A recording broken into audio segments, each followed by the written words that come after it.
It's time to rate some custom Magic the Gathering cards. Now, we're gonna look at the Urza's Nuclear Power Station. Get all cuddly up with some coffee because this is gonna be a long one. It's a land. It's an Urza's Nuclear Power Station, both in name and as a land type. This is Urza in the year 2024, I suppose. Almost looks like this is where The Simpsons works. Tap, add 6 colorless mana to your mana pool. Put a meltdown counter on Urza's Nuclear Power Station. Oh, also Urza's Nuclear Power Station does enter tapped with a meltdown counter on it. Roll a 6-sided die. Then if the result is lower than the number of meltdown counters on it, destroy all lands you control and you get 6 rad counters. This card's insane. This is like the new Mishra's Workshop as far as I'm concerned. And so like Urza saw it, like, hey, your workshop, it is meaningless. I'm gonna up the ante with the Urza's Nuclear Power Station. I mean, this is supremely busted. What I'm reading here is it does enter the battlefield tapped, not a big deal, but you get to add 6 colorless mana. And like, there's so many ways to play around this destroy all lands thing you control. What if this is my first land on the battlefield? What if this is the first thing I play on the battlefield? Next turn, I get 6 mana. I could tap it first, then roll the die, let my Urza's Nuclear Power Station blow up, and then I just put a basic land in play after that. It doesn't affect it. And like the rad counter, isn't that the self-milling thing? Maybe you want to get milled. Maybe you want to fill your graveyard. I can't remember if it mills or it exiles. I can't remember that aspect of it. Anyway, Nuclear Power Station. I think this is busted. No way. No way that this is legal. Unbelievable. Unbelievably broken. Okay, we got a super chat from Dark Star Assure with the Shambling Bones. So with that, we go into my Discord. We look it up and we share it with everybody. All right, thank you very much, Dark Star Assura. Shambling Bones is a black 1 generic 1/1 skeleton. It's got Dredge 1. This looks like a very classic Dredge card. When Shambling Bones enters, mill 2 cards. Now for each non-land card milled this way, create a tapped treasure token. I do not see how this is broken at all. This actually looks incredibly underwhelming. It's a little bit more interesting if it entered the battlefield somehow as a 1/1 and gave you this milling and bonus in addition to dredging. Anyway, I think it is a 100% safe card. I don't think it's broken. For each non-land card milled this way, it's only 1. And also, how do you... Hold on, wait. When it enters mill 2... Oh, no, yeah, it's mill 2 cards. Okay, I think that is completely fine. So we're going to go through all the singular super chats in the first half of the show, and then on the second half, we'll take a look at all the series cards. If you want to submit a card to the show, I have instructions in the description below. Okay, we got Overclock for a red sorcery. And as an additional cost to cast this spell, put a stun target creature you control, and you get to draw 2 cards. Interesting. Isn't that... it's not terrible. So, I mean, even as a red deck, you're gonna go attack them first, and then put the stun counter on it. So, like, you don't stun in advance. Attack first, get the damage, get the value, then cash in. I actually do not think this is a problem. I don't think so. You do have to put a stun counter on a creature you control. You got no creature, you got nothing. You can't even put a stun counter on your own, what's it called? You can't put a stun counter on your treasures or any other stupid inanimate objects. I think this is a pass too. Love it. Okay, next up. Let's take a look at Will Anderson's Bardic Triumph. Thank you very much for your super chat. Bardic.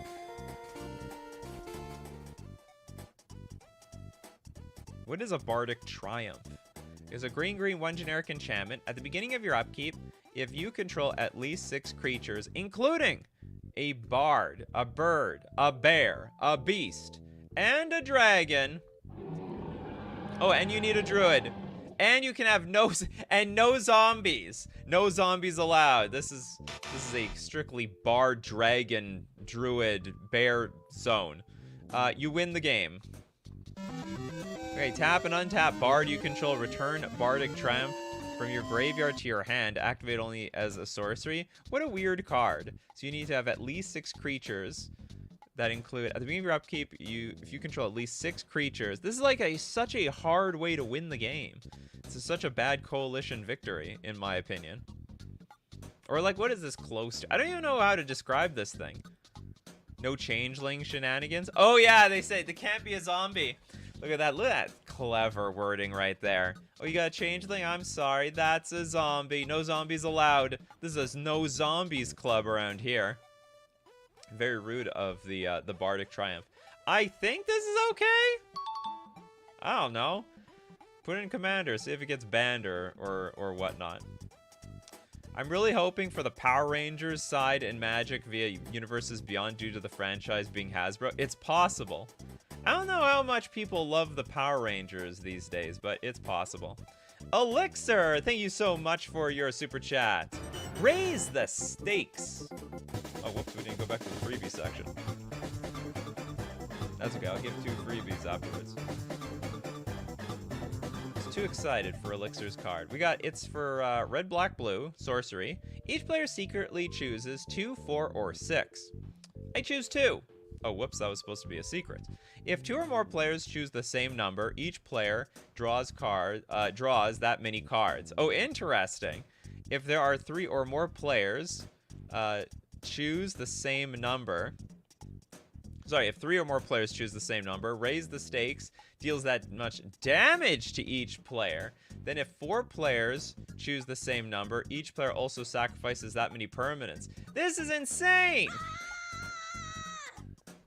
So if 2 or more players choose the same number.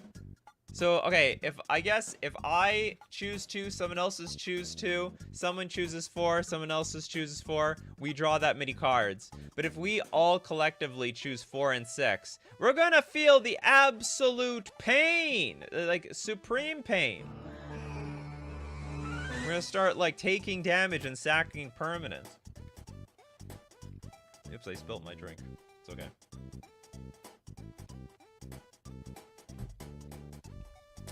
Vinovsky says, well, the Power Rangers official streams still has plenty of views, so I guess they're still kind of there. I have to look at a Power Rangers thing. Anyway, Tiger says, I wouldn't want to play against this. I think this is cool. I mean, isn't it like safe to just choose 2? Say, I'm gonna not be too greedy. I'm gonna choose 2. Then if I have to take damage, although if everyone collectively thinks the same thing, you still take 2 damage and you have to sack 2 permanents. But he might just cash in. You never know. You might cash in on this. Okay, back to the freebie section. We gotta look at 2 of them here. We got Manifest Scred. How is this working? Okay, it's a red instant. Manifest Scred. Look at the top 2 cards of your library. Cast one of them as a red instant named Scred. It deals damage to target creature equal to the number of snow permanents you control without paying its mana cost. Put the other one into your graveyard. This is a very suspicious card. It's literally Scred. It's literally Scred. That's all it is. It's Scred without actually being Scred. You have a second copy. I wish I could manifest, I don't know, Master the Pearl Trident. That's how if we want to double the number of cards, or let's say they ban, okay, let's say a card is banned. I want to manifest Emrakul the Ion's Torn. Is that fine? Can we do that too? Now you can have a whole, can you have 5 whole Scred? No, I can have 8. I can have 8. It's Scred that costs 2. It deals damage. Cast one of them as a red instant. Oh, I see. Yeah, it didn't say I can play it for free. All right, so I gotta pay up. So it is. Yeah, that's right. It's Scred for 2. Okay, Emrakul for 16 mana. I think a lot of people will get behind that. I don't think there's anything wrong with that. Anyway, I mean, I don't think the card's broken. It's a strictly worse version of Scred, so obviously it passes. Manifest Destiny. We have a green-white. It's a type. That's the type of the card it is. It's type. Type blank. Manifest Destiny. Look at the top 2 cards of your library. Put one of them onto the battlefield face down as a land with tap. Add colorless. You may turn it face up if it's a land card instead of playing your usual land each turn. Look at the top 2 cards. Who is this? Like, was this designed by the same person who made Manifest? Oh, it is another Manifest card, but it's not made by the same person. What's with this Manifest mechanic? Look at the top 2 cards of your library. Maybe you put one of them onto the battlefield face down as a land with tap, add colorless.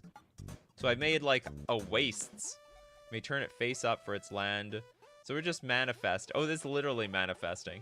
Starts off as a wastes, but then it can turn into something else. Okay, that's cool. It's like a weird ramp of of some sort. You said it. There it is. The manifest destiny. Yeah, we manifesting right now. Manifest Scred is so dumb, it's hilarious. Is there like some sort of manifest day or something? I don't get it. Okay, next to the super chats. The damn draws. Thank you so much for your super chat. Schadenfreude. Forget what that means.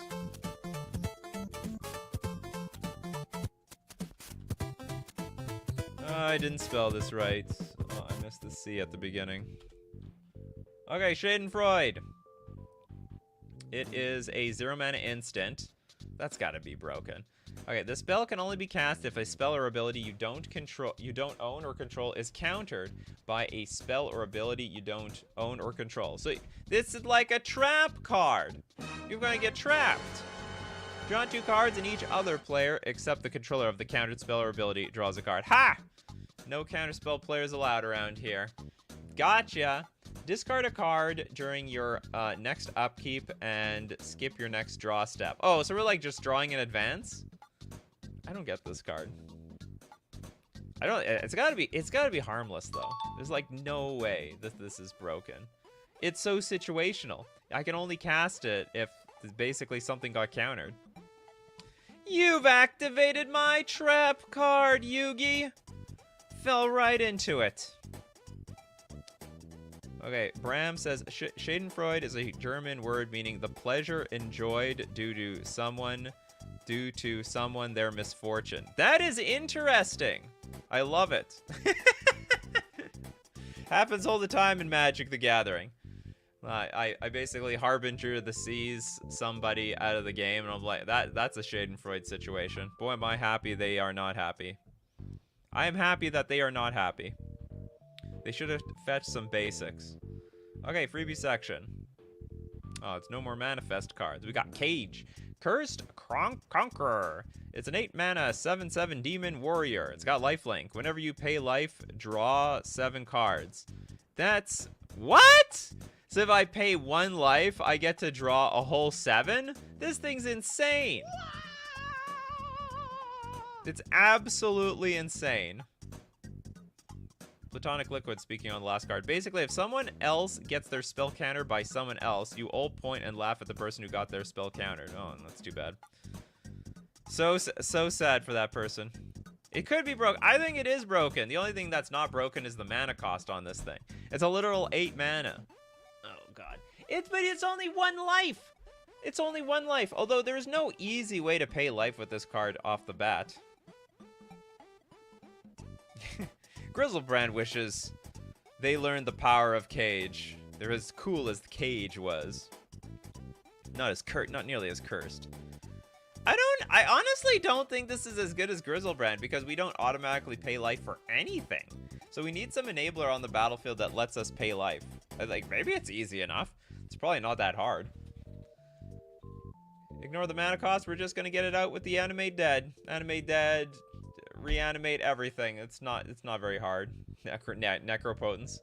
Pay 1 life. Draw a set. I draw 8. Effectively. You're still gonna have to discard the hand size though, remember. You still have to discard the hand size. I think it's okay. I think it's okay. You need an enabler. So like it's like a 3-card combo. You need an enabler in play. You have to get this in the graveyard. You have to then reanimate it. So it's like at least a 3-card combo. There's 2-card combos out there. I think we can live with this card. Oh, this is the freebie section. All right. Let's take a look at Gabrielle Doyen. Thank you so much for your super chat.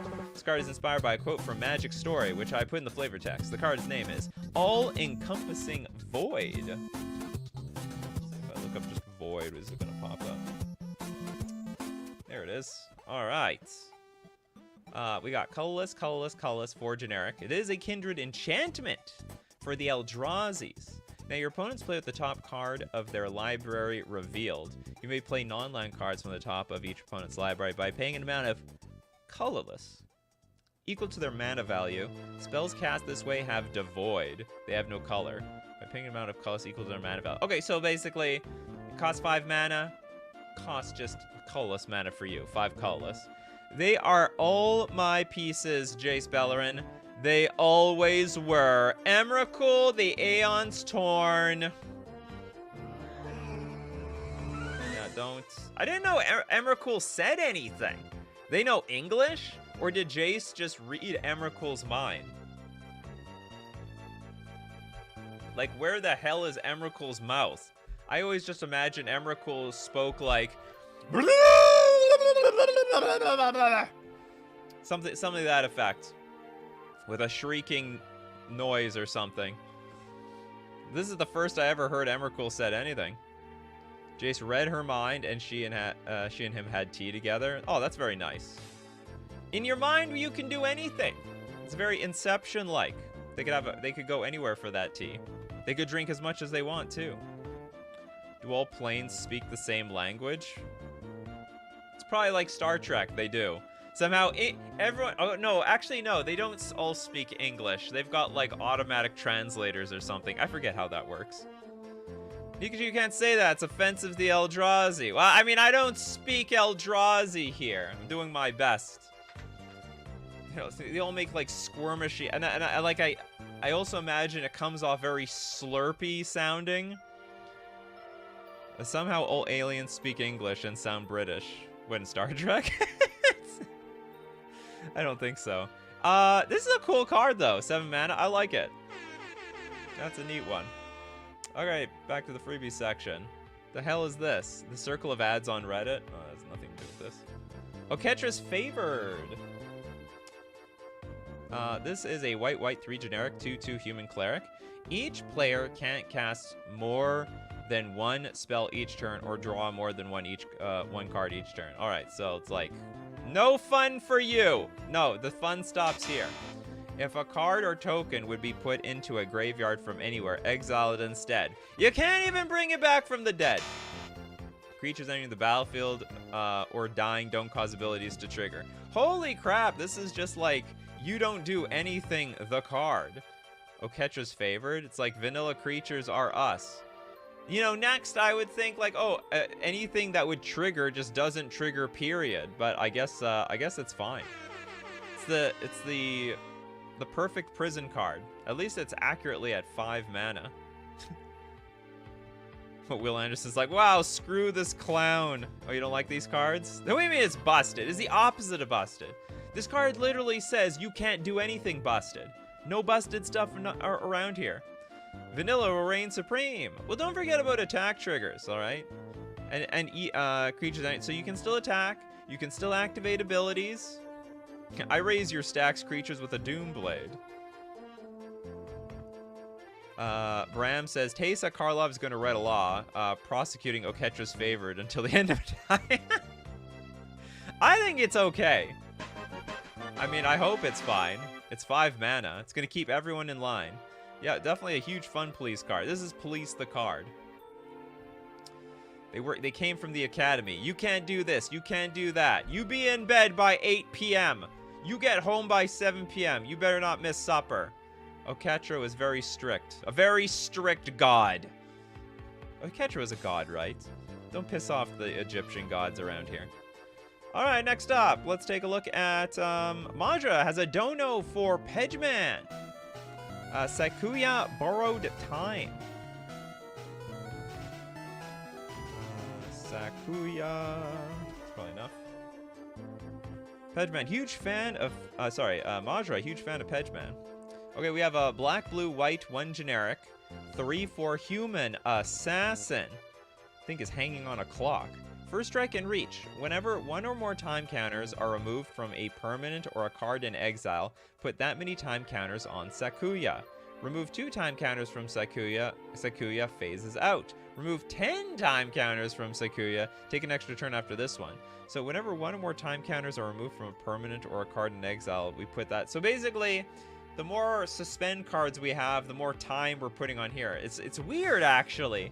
We're like losing time somewhere, but Sakuya is gaining time. Hence the borrowing part. This is an incredibly flavorful card. Pedgeman, fan of donos. Huge fan of donos. Should say another permanent. Whenever one or more time counters are removed from, oh yeah, that's right. Another permanent exile. Because, this will never go in exile, right? Move 10 time counters from Sakuya. This card never goes from exile. Unless you're talking about, like, removing time counters. Oh, no, but a time counter does get put on it. If it has a time counter, does it immediately get suspended?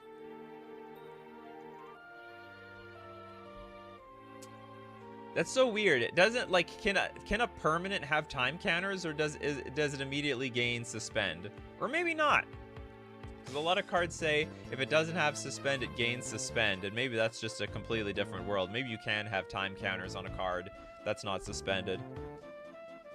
It's self-infinite. Remove add needs to be another permanent. Well, okay, it's been errated by Pedgeman. Now, you can have permanents with time counters. Vanishes uses time counters. Oh, excellent. I like this card. I think this is a very, very cool card for 4 mana. Honestly, I think it's supreme jank. I like the it's more flavorful than anything. I cannot see this card working. You'd have to fill your deck. Maybe like the Doctor Who cards would bring it to life. It's possible Doctor Who has all the synergy for that sort of card. Okay, we got Endless Rain for blue. It's an instant. Created by 12 Marketing. Instant. It's got Storm. Well, we're not a good start here, in my opinion. Exile the top card of your library. Add blue mana. That's it. Absolutely insane. Are you kidding me? We're giving blue. This is basically a blue ritual. Like, who cares about exiling the top card of your library? I would love to have a blue ritual. Yeah, can never have enough anime characters. I think this card is absolutely ridiculous. No. This is definitely a no-no. I'm not playing with fire here. It's literally just a blue ritual. It's like a blue Rite of Flame, right? I mean, a little clunkier because you don't add double red for... I can't remember what Rite of Flame says. Oh no, Rite of Flame is the one that adds mana for each other Rite of Flame in the graveyard. But still pretty damn good. Like, this is still good. Very good for a combo deck. Oh yeah, let's win turn 2, exactly. How would this work? I mean, you play land, you play a few artifacts for 0, you play Endless Rain, you flash it back, you get a lot of mana. You get a lot of mana out of this. That's mana I don't think blue should have. This is the Dark Ritual of blue. No. Okay, next super chat. Let's take something from Darkstar Ashura, the Snow Strider, Revelation 2?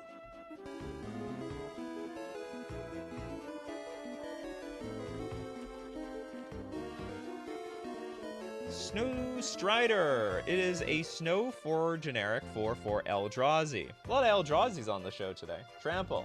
Snow Strider gets +1/+1 for each land you control named Snow-Covered Wastes. Gets +1/+1 for each land.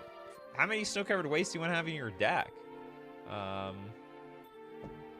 In the harsh chill of winter, something still grows. Yeah, the Eldrazi, apparently. Alright, that's definitely a pass. It's literally just a 4/4 with Trample for 5 mana. I mean, in theory, you could have 4 Wastes in play, and it's an 8/8, but, like, alright, well. It means you don't have a whole lot of utility in your deck, in my opinion. Not a whole lot of utility at all.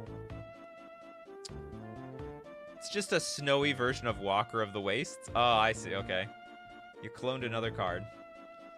Alright, we got, another Manifest card. Something's going on with the Manifest Bread. Anyone hungry here? Anyone go to the bakery? There's a green-white sorcery. And then it says Manifest Bread. Look at the top 2 cards of your library. One on the battlefield face down is a colorless food artifact. Oh, okay. So you just get a food and you can turn it up face up whenever you want. Next up, One Frame James. Thank you so much for your super chat. Cruel Infector of the Forest. All hail Cruel! And how cruel they are. Ew! This card is disgusting looking. This is a very mutated, it is an elf horror. I'm regretting looking at this thing. Green 0/1. It is a legendary creature. There's only one Cruel. Infect. Cruel Infector of the Forest has hexproof as long as you control 2 or more forests. What is it? Okay, so the idea is... Okay, it's hexproof, so you can buff it up. The most horrific part of this card is the fact that you could die to Infect. But you can. It has to be buffed up. It's got to get buffed up for victory, which will do it easily. Who needs commander damage? No, I was just thinking, commander damage is just Infect damage, isn't it? I was just thinking, like, everyone who wants, like, the Infect damage level to be raised to 20, that's just commander damage at this point. Voltron commander? How?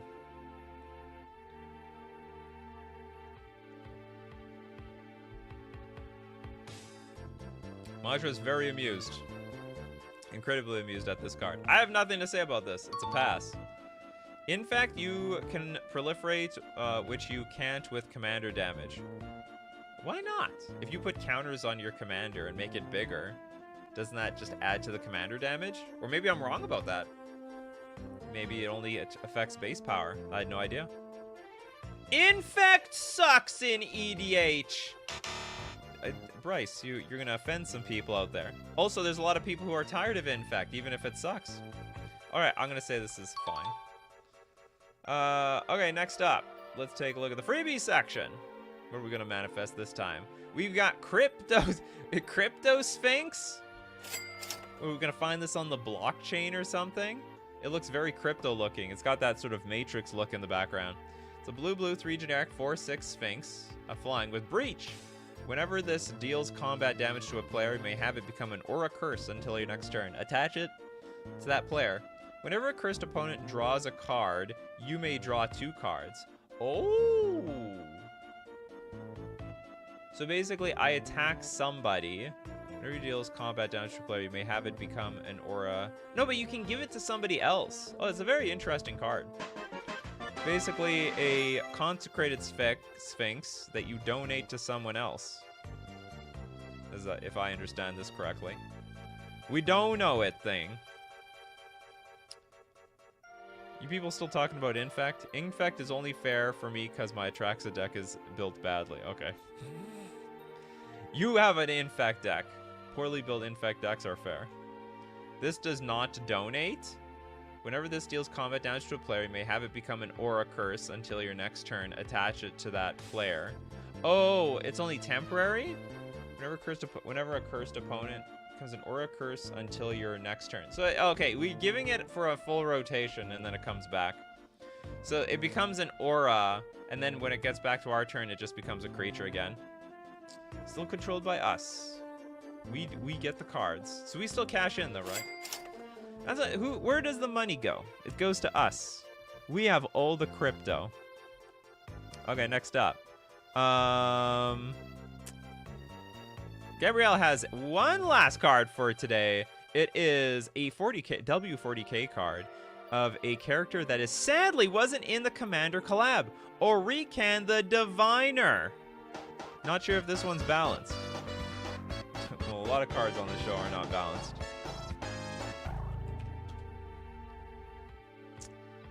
Let's take a look at this one. This is a black 4 generic 3/5 Necron Wizard. It's got Master Chronomancer. So it deals with time.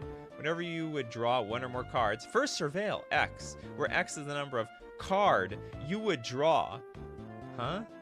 Okay, so I would, whenever you would draw 1 or more cards, first surveil X. Okay, so if I were to draw 3 cards, I get to surveil 3. If I draw 1 card, I surveil 1. Isn't that insane? It's like at any time when I would draw, I get to surveil first. That could be broken. Okay, the stars are right.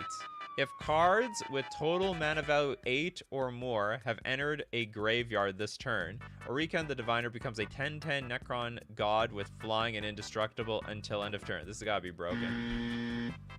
I think it's right. How hard is it? Let's say I play Wheel of Fortune. I mean, obviously the whole thing is gonna go off. I'll get to surveil 7 and then dump a bunch of cards in the graveyard. Not to mention, if I loot, If I even play Faithless Looting, I might be able to activate this thing. It is... How do we balance this? Whenever you draw one or more cards... I think it would be fine whenever you draw one or more cards, you just surveil one. You get to surveil. That's it. Every single time you draw one or more cards. You get one surveil, only one look-see. Other than that, I think this is just insane. Or you could have it worded whenever you draw cards, you have to discard that many cards at the same time. It's any graveyard, so pretty broken. Oh, if total mana value 8 or more cards have entered a graveyard this turn. I think it has to be the total of a graveyard, though. I don't think it's counting all graveyards. If total mana value of 8 or more have entered a graveyard this turn, Orican becomes basically mini Merit Lage. Oh, it's yeah, just entomb Colossus. You could also entomb this thing, bring it back from the graveyard, and then well, how many cards have entered the graveyard now this turn? 6? It's got to remember everything that went there, even cards that left. I think this is a very problematic card. Would not print. Would not print. Got to fix it up a little bit. All right. You heard the music. That means it's time to thank our sponsors today. FusionGamingOnline.com, my first place to buy all my Magic the Gathering cards, my favorite local game store. Deal of the week, save 20% off all accessories, deck boxes, binders, sleeves, and more. It's a good time. You know what? You know you need to buy sleeves, and now would be the time to go get them. In addition to your new Duskmourn House of Horror cards, the spoilers are coming out hot and heavy. If you want to buy any sealed product, get some boxes, or purchase the singles to upgrade your standard, Pioneer, Modern, and Commander decks. Get them at FusionGamingOnline.com. Don't forget to use coupon code Nikachu, though. You need to use coupon code Nikachu. I'll tell you why. Because it gets you 5% off all your purchases at checkout. And also, it happens to support the channel. So I would appreciate it. We're also going to thank Mana Traders, the premier place to rent Magic cards online for Magic Online. The digital client to play your favorite formats like Commander, Dual Commander. They are supporting Dual Commander right now. They've got Standard, they got Pioneer, they got Vintage. And it's all those formats are accessible when you're renting the cards online. You can support the channel using my Mana Traders link in the description below, or save 10% off your first 2 months using coupon code Nikachu_F90. And back to the show. Whoops, this is... What'd I do? Okay, there we go. Oops. Alright, we're back. Let me get the music right. Okay, now it's Dono time. Supreme Dono's time. Let's start with a series of cards from Winter Fox. Thank you so much, Winter Fox, for your huge donations. Super chat for 2 cents. All right, we'll look at half of them first. I revised my Dream Mirrors series. They have reused pictures and sometimes name, but now their effects are focused. Dream Mirror Vision Set 1. So what you're telling me, they were like completely different cards now. Dream Mirror Set 1. Posted today. All right, we'll look at this first half, and then we'll see the second half later. Okay, we got the Dream Mirror Sunset Meadows. It is a basic mirror land, a periphery. We're living on the periphery, huh? In the middle of nowhere zone. Reflective land. The land comes into play tapped with 3 reflection counters on it. Non-land, non-dream mirror permanents with a reflection counter on it. Cannot be sacrificed. And cannot be returned to the hand.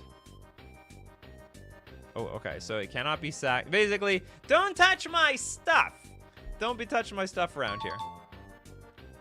The focus is on life total and reflection counters more, no longer all over the place. All right, so you're basically choosing one over the other one. The Inverness. Again, you want to have these gigantically long names still, though. The Dream Mirror City in the Frozen Mists. Legendary mirror land. It's got impermanence. This land is treated as phased out, but its effects will still apply as if it's in play. What's up with this ability? So it's basically just invincible. It's like, okay, it's not there, but it's still going to do its thing, right? Reflective land. This land comes into play tapped with 3 reflection counters on it. It's a non-land, non-dream mirror permanents with a reflection counter on it. Cannot be sacrificed and cannot be returned to hand. It's funny. How are we gonna get access to those? This land is treated as phased out, but its effect still applies if it's in play. That actually makes no damn sense. Like, none. It's like, okay, its effects still happen, so like, what can I get? Counters off this thing, but at the same time it's phased out, so I can't, like, my opponents can't affect the card. Pretty much flavor for replacing the battlefield with something that has an effect. I don't think this card works. This one's getting disqualified. You gotta choose one or the other. It's either in play or it's not. Okay, it's Moonlit Glacial Wastes. It's a reflective land. Tap, move up to 3 reflection counters from any perms you control to another permanent. Hopefully that's not busted. Mind you, these are lands with no mana abilities, which make them, like, super fair. Lands with no mana abilities? I mean, you want to spend your land drop on that? Go for it. One thought, one strike. Dream Mirror Instant for colorless, and a snow. It's got split second. One thought, one strike deals 3 damage to any target. If the target is a planeswalker, it deals 5 damage to the target instead. And then life-linked reflection. If the target that takes damage has a reflection counter on it, the target's owner loses life equal to the damage dealt. Oh, so if we give them a reflection counter, the target that takes damage has a reflection counter on it. So I'm guessing, like, if we can give the reflection counter to it, which, like, increases the velocity of the damage. Empty of any other thought, the blade falls. Anyway, this is a good card. Works very well with your other cards. Okay, we got a colorless colorless snow and 1 generic.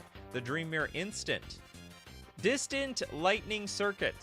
Distant Lightning Circuit deals 2 damage to all non-Dream Mirror creatures with a reflection counter on them. Then place 1 stun counter on all creatures that have taken damage by the prior effect. This all works. This like land that's sort of in play, but it's sort of not. This doesn't work for me. You got to pick one. Pick one or the other. All right, next up, let's take a look at how many did you like donate here, Winter Fox? You know you're only limited to 20 cards per day. Okay, let's look at. I like the sound of this one. The damn draws. Space Balls 1. Read these two in 2 parts. It'd be fitting. Okay, Space Ball. It's Space Ball 1 actually, not Space Balls. It's got 1, 2, 3, 4, 5. Well, I don't know what the cutoff is, unfortunately. Whoops. Okay, let's take a look at this. Spaceball 1, Section 1, 3 mana, 3/3 vehicle. When Spaceball 1, Section 1 enters, search your library for a legendary vehicle card and add it to your hand. Also tap for a colorless mana. Melds with Spaceball 1, Section 2.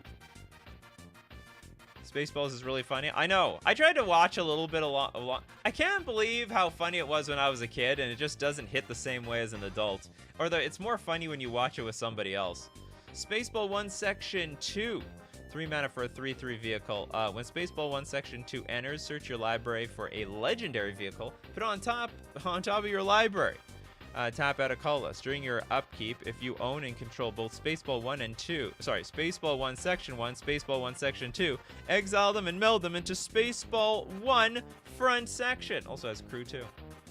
What does this thing even do? Oh, where's the front section? Okay, there we go. We got Spaceball 1 front section. It's a 4/4 vehicle. It melds into this thing, flying. When Spaceball 1 front section enters and you control another legendary vehicle, add 3 colorless. Melds with Spaceball 1 rear section. Okay, how do we make that one? We gotta start off with Spaceball 1 Section 3. It's a 3/3 flyer. When Spaceball 1 Section 3 enters, search your library for a legendary vehicle and add it to your hand. These are all basically tutors. This also taps for mana. What do these things do individually? So this one taps for mana. It's a 3/3 flyer. It's all 3/3 flyers that tap for mana until you like put them together. And now it can add. It still has flying, but now it can add 3 colorless. It's so weird. Okay, then we have Spaceball 1 Section 4. Enters. You control Spaceball 1 Section 1. So you need all the sections. Oh, you get to take an extra turn after this one. We're getting like a little bit more of a payoff the further we get on with constructing this damn thing. During your upkeep, if you own and control both Spaceballs 1 Section 3 and Spaceball 1 Section 4, exile and meld them into Spaceball 1, the rear section. This is a 4/4 flyer. When it enters and you control another legendary vehicle, add 3 colorless. And then during your upkeep, if you own and control both Spaceball 1 front section and Spaceball 1 rear section, exile them into the Spaceball 1, the Star Cruiser. It's basically what we've been leading up to. Oh yeah, it turns into the Maid. Okay, Spaceball 1 Star Cruiser. It's a 7/7 vehicle. Flying, trample, intimidate, enlist. When Spaceball 1 Star Cruiser enters, destroy target non-land permanent. But we need all that fresh air from planet Druidia. 4 mana tap, transform Spaceball 1 Star Cruiser into the Mega Maid. The 10/10 vehicle, flying, haste, intimidate, and wither. During each upkeep, destroy target land and opponent controls. And when Mega Maid attacks, put target land destroyed by Mega Maid on the battlefield under your control. 10,000 years. Was it 10,000 or 100 years? Can't remember how much they were sucking out of the space. No, God, please, no. Anyway, this is so convoluted. Yeah, it went from suck to blow. Wait, this can't work at all because we would need like 4 sides of the card for all the melds and flipping. Come on, just use your imagination. We gotta use a little bit of our imagination. You're right. The third form is like impossible. It just doesn't exist. The first 2 forms are possible. Yeah, because we can get 2 cards, meld them to the back, boom. But the third part is like, I don't know, something else. It like you exile it and put into play this damn thing. The set is pretty hilarious. It is quite the laugh, isn't it? Use the Schwartz. Your Schwartz is as big as mine. But how can you use it? I love this. I love that movie. I still love the memes. Okay, moving on. Let's take a look at let's look at Majra. Madra's here. Hello, Nikachu and everyone else. Here is part 5 of the Sapta Sagara. Only part 5. The Sagara. This is a great picture. I love it. Love the lily pads. Green 3 generic for an artifact snare. Now, for everyone that doesn't remember, snares are cards you can put face down, I think, for 2 mana. And it's like morph, basically. So you put it down for 2 mana, you can turn it face up for its snare cost. But because they're like artifacts, you can like blink them and get more value out of them. Okay, so 5 mana, it's got Snare of a green. When Midnight Blossom enters or is turned face up, destroy target artifact or enchantment, then search your library for a basic land card, put onto the battlefield, tap, then shuffle, then sacrifice Midnight Blossom. All right, I can totally see that. Pretty cool. Okay, next up, we've got blue 6 generic for a snare. The snare is expensive. It's 8 mana up front, and it even snares for 5. It's the Opera of Dispersion. Sorry. Yeah, the Opera of Dispersion. When Opera of Dispersion enters the battlefield or is turned face up, return all non-land permanents each opponent controls to their owner's hand, then sacrifice Opera of Dispersion. This looks like not very fun at all. It's funny, why would we pay 8 mana when we can just pay 2 and then snare it up front for 7 total? So the mana cost seems a little like bizarre, almost pointless. Or like I think there's something wrong with the mana costs, right? Or was that the same thing with the other one? This is 5 mana.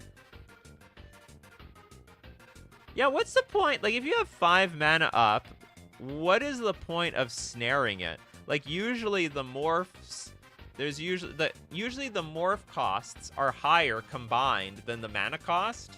So you could split it up over 2 turns, or you just pay like a slower fee for the whole card up front. I just thought about that. Like these costs don't make any sense. This card also is incredibly strong. Face up, return all non, but it's still for like 7 mana. 7 mana, return all non-land permanents each opponent controls to their owner's hand. I mean, it's fine. Despite that, I agree. The mana costs are a little bit off. Yeah, it is. It's just a Cyclonic Rift for the most part. And it can, and if it's blinked, it can hit you again. But this one, like if you blink it, I don't think there's any way to abuse it. Okay, next up, Path to the Sapta Sagara for 3 mana. It's an enchantment. Flash. When Path to the Sapta Sagara enters, choose one. Return target trap card from your graveyard to your hand. Then gain life equal to its mana value. Trap. We're bringing back trap cards. Then return target snare card from your graveyard to your hand, then lose life equal to its mana value. So basically, we gain life off of one, we lose life off the other. 3 mana, sacrifice. Sacrifice Path to the Sapta Sagara. Draw a card, then you may put a land card from your hand onto the battlefield. Enters. There's like not. So this is basically just loot. Basically draw a card and then put something onto the battlefield. This is a Yu-Gi-Oh card. We gotta go find our trap cards around here. But in Yu-Gi-Oh, they have no mana value. You would literally gain no life off of it. I think this is okay. Not broken. So that's the bar that I have for all of you. Is it broken or not broken? No broken, then it's a pass. Broken, it's not a pass. Okay, anyway, Putrefying Arietta. It is a green 2 generic snare. Snare for 2 mana. So this is like this is weird. So you put it down for 2 mana. You can turn it up for the snare cost for 2 mana. It's the same thing as the actual mana cost. When Purifying Arietta enters or is turned face up, for any number of opponents, destroy target artifact or enchantment that player controls, then gain 2 life for each targets destroyed that way. Then sacrifice this thing. Middlecraft, if you control 3 or more artifacts, repeat the process. ETB or is turned face up. For any number of opponents, destroy target artifact or enchantment that player controls. What does it mean, repeat the process? If you control 3 or more artifacts, repeat the process. Would I keep destroying artifact? Isn't it just like blow up all artifacts and gain 2 life for each one removed this way?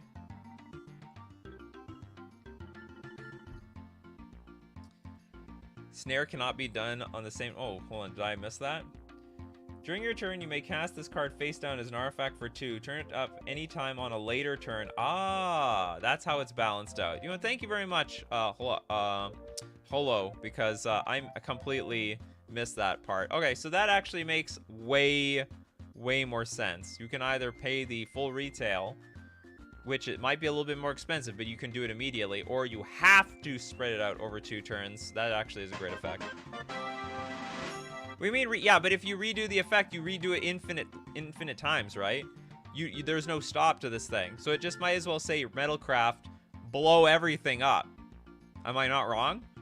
Because you destroy target artifact or enchantment, I gain 2 life. Then we repeat the effect. Destroy target artifact or enchantment, I gain 2 life. And we keep doing it. It might as well just say, if you control 3 or more artifacts, blow up all artifacts and enchantments, and I gain 2 life for each one destroyed this way. Or if you, or it was like Metalcraft, if you wanted to do it one more time, it's like if you control 3 or more artifacts, repeat the process one more time. So like the wording is bad. I don't know exactly what it's supposed to mean. I don't know if it's supposed to be one more time or it's actually supposed to wipe everything in play, but it needs to be clarified. It's not clear. And if it is supposed to be destroy everything in play, then it should just say that, in my opinion. Okay, Reflecting Song. This is a 6 mana snare. It snares for 4 mana. When Reflecting Song enters or is turned face up, create a token that's a copy of another target artifact or creature, except the copy is an artifact in addition to its other type. Then sacrifice the Reflecting Song. What? Create a token? That's... Oh, I say, we're creating the token, but the Reflecting Song is not the token itself. It's sort of like a... Reminds me so much of Phyrexian Metamorph, in a way. Now the snare cost looks really expensive, because it looks like it's just better to pay it for 6 mana. One way or another, this snare concept is, like, really good. It's, like, a really good idea. I think it's a good way of playing around with playing around with the idea of like morph and manifest, but in other card types. I would not be surprised if Wizards straight up steals that idea, Majra. Someone from Wizards is definitely watching here. Daniel, thank you very much for your super chat. Can we see 1 or 2 from the fortification cycle? Absolutely. Fortification cycle. Let's look at. I think we can look at all of them. Okay, let's take a look at. No green so far, Raffle, whatever that means. Okay, white for an artifact fortification. Isn't that like a real card type? That's like from the future, right? That was a future sight mechanic. White fortification, as well of moon shards, becomes attached to a land. If all that land has no defense counters on it, put 5 defense counters on it, becomes a battle. In addition to its other types, you protect. I have to protect my own battle? That doesn't sound right. As long as Wall of Moon Shards is attached to a land you control, creatures you control have tapped. This creature deals 1 damage to target attacking creature. What a weird card. I mean, sure. I think it's bad. I just think it's terrible. Does this mean, like, if the land becomes a battle, doesn't it, like, if someone attacks it, do I lose my land? That sounds terrible. I don't even think this last ability sounds worthless. All my creatures have tapped, deal 1 damage to an attacking creature. I guess for a token deck, it's good. 100% pass, but I think it's a bit janky. Sorceress Minefield for double red. Again, you can attach it to lands and give it 5 defense as a battle. As long as Sorceress Minefield is attached to a land you control, other lands you control have sacrificed this land. Create a 4/1 artifact creature token with first strike and defender named Sorceress Mine. Sacrifice it at end of turn. Well, that part actually sucks. That sounds awful. No, God, please, no! I wonder if you could just keep the 4/1. Like, basically, you turn all your lands into 4/1 creatures. So, like, it's the upside is you get a 4/1 creature. The downside, you lost the damn land. Sacrifice this land, create a 4/1 artifact creature token with first strike and as defender. Sacrifice it at end of turn. I think these are incredibly so I can't even attack with this creature. And then we're sacrificing at end of turn. This is very underpowered. This is like, how do we ruin ourselves here? I think you're onto something with, you know, these fortifications, but all these effects are like really bad. You're pushing it too fair, in my opinion. Do you have to attach them to your lands, or you can turn your opponent's lands into battles? The way these are, it's like an equipment. So, I mean, there's no rules behind these, right? But I think it's like an equipment, so therefore it has to be your own. That's the way I understand them. So the idea is that they want to attack this or attack you, and you make the land itself become a trap. Well, it's not really much of a trap. Oh, like, did you read my card and what it can do? I can put 4/1 blockers in play in exchange for sacking my lands. I don't know. I don't like that trade-off, in my opinion. Black. Fields of the Tormented. Another fortification. Same first ability as all of them, turning into a battle with 5 defense. As long as Fields of the Tormented is attached to a land you control, whenever a creature that attacked it or you dies this turn, exile it instead. What? Then create a 2/2 token copy of it with Decayed, and it's a zombie in addition to its other types? So if any creature attacks the battle or me, and then it would die this turn, you exile it. You exile the creature instead, and then create a 2/2 token copy with Decayed, and it's a zombie. This actually is worth it. So this is the first one. It's like, okay, come at me, bro. And then if something dies, I actually get a zombie out of it at the same time. This one's like superior. It's way better. Okay, this black one is much stronger, and like it does something. It's now in the tier of doing something instead of basically doing nothing. Okay, Dampening Rain Wall, a blue fortification. Same thing. It comes into play with 5 defense. It's a battle. If you attach it to your land, As long as Dampening Rainwall is attached to a land you control, return each creature that dealt combat damage to you. Return each creature that dealt combat damage to that land or to you. So this reminds me of some other card. It's like there's some card that's like if they deal damage to, like, it bounces the creatures back to their hand. So it's basically what this one does, which is fine. So it's like more of a deterrent than anything. I think there's a lot of ways of getting around this card, which makes it fair. Like, if anyone has, like, Strip Mine out, or, like, any sort of land destruction, they can just blow up the land, and the equipment just sort of sits there doing nothing. So I think there's a lot of room of playing around this. I think there's, like, a big cost to trying to fortify your lands. I mean, basically, you turn your lands into a target, right? Enemy spotted. So anyway, these are all completely fine.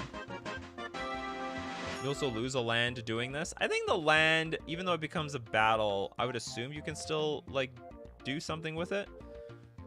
Yeah, missing the end of the sentence. Should be to the owner's hand. Yeah, that's totally fine. I understand. It's not like they're giving you the creature. I get that, though. Oh, if the battle dies, if the battle dies, the land dies. It all goes down with it. Okay, next up. Let's take a look up. We have Platonic Liquid. Huge donation to ANA. Post doesn't have a title, but comment says, based on album cover of the band, Bring Me the Horizon. Bring Me the Horizon. We could divide the super chat out. Oh no, this is a big series. Okay, we got a bit of a series here. From Anna. Says, I'm pretty new at making MTG custom cards. I have a few cards, but they're pretty simple based on album covers of the band Bring Me the Horizon. No, that's definitely in the title. Yeah, the title, the card, I just need something I can look the damn card up. Okay, we got SOF Next Gen. I don't know if it's SOF or SOF. Anyway, for Jeskai colors, it's a 2/2 post-human with Vigilance and Fabricate 1. When it enters the battlefield, you can either put a 1/1 counter on this thing or put a 1/1 colorless servo artifact creature token into play. About me, flames the pentagram. Within me flames the 6-rayed star. Sounds very particularly evil. Next up, we got the Masked Cleric, who chooses to wear basically everything except underwear, I think. Okay, we got, for a black-white 1 generic, it's a 1/2 human cleric. But no, it's no problem showing off your birthday suit when you're wearing a mask. Okay, it's a human cleric with Extort. And also for an Orzhov 2 generic, tap, sacrifice Masked Cleric, search your library for an angel or demon card, reveal it, and put your hand, then shuffle. Easily, this card passes. Interesting tutor.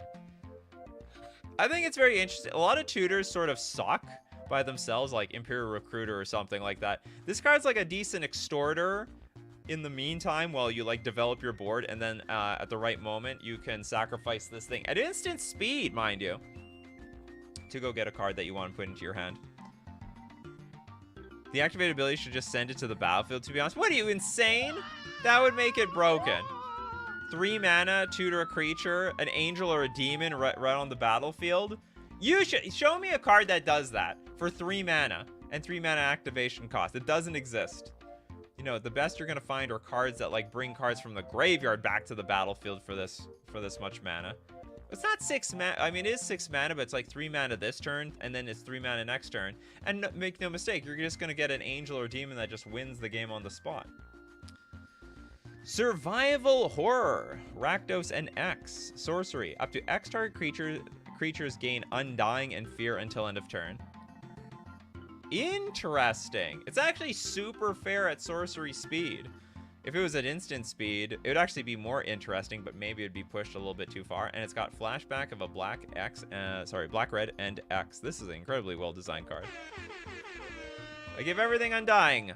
All in. Go get them. We're gonna go all in.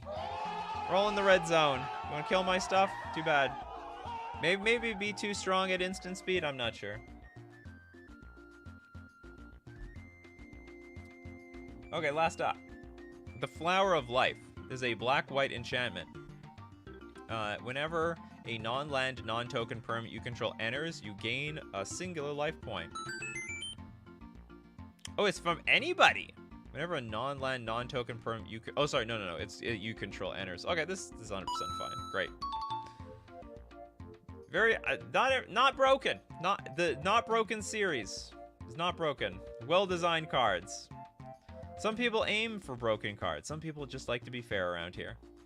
All right, next up, let's take a look at apparently half of Rooney Rockman. We got 2 today. Rogue, Survivor of Mu, and another soulless copy. Rest go to donos. Holy crap, that's a lot of donos. Okay, hold on. Let's get a... What super chat sound effect do I give you? Rogue, Survivor of Mu.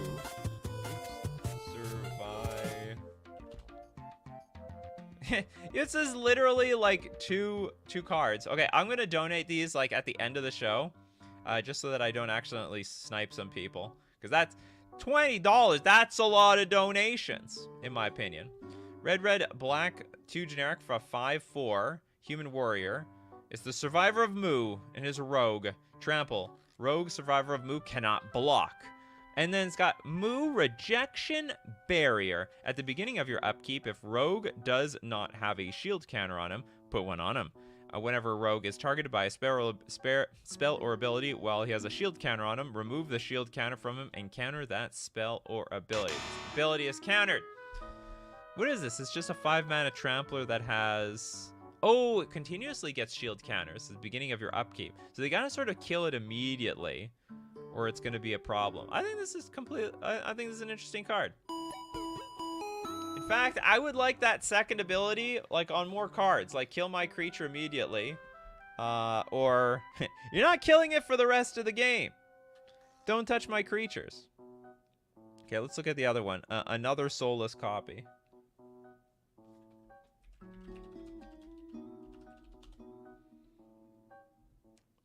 Black, blue, X. For a sorcery, each player mills X cards. Then you may create a token that's a copy of target creature in a graveyard, except it's a 3/3. I think that's sweet. Basically like copy graveyard to some extent. So he gets a shield counter that's also a negate. No. The shield counter, it just protects from the creature, right? You can't target him or can't target him yourself either, so it evens out. Oh yeah, like oh yeah, so like I can't buff it up. That's totally fine. Mega Man 0? Damn, I haven't played any Mega Man games. I feel like I've probably missed out in my life.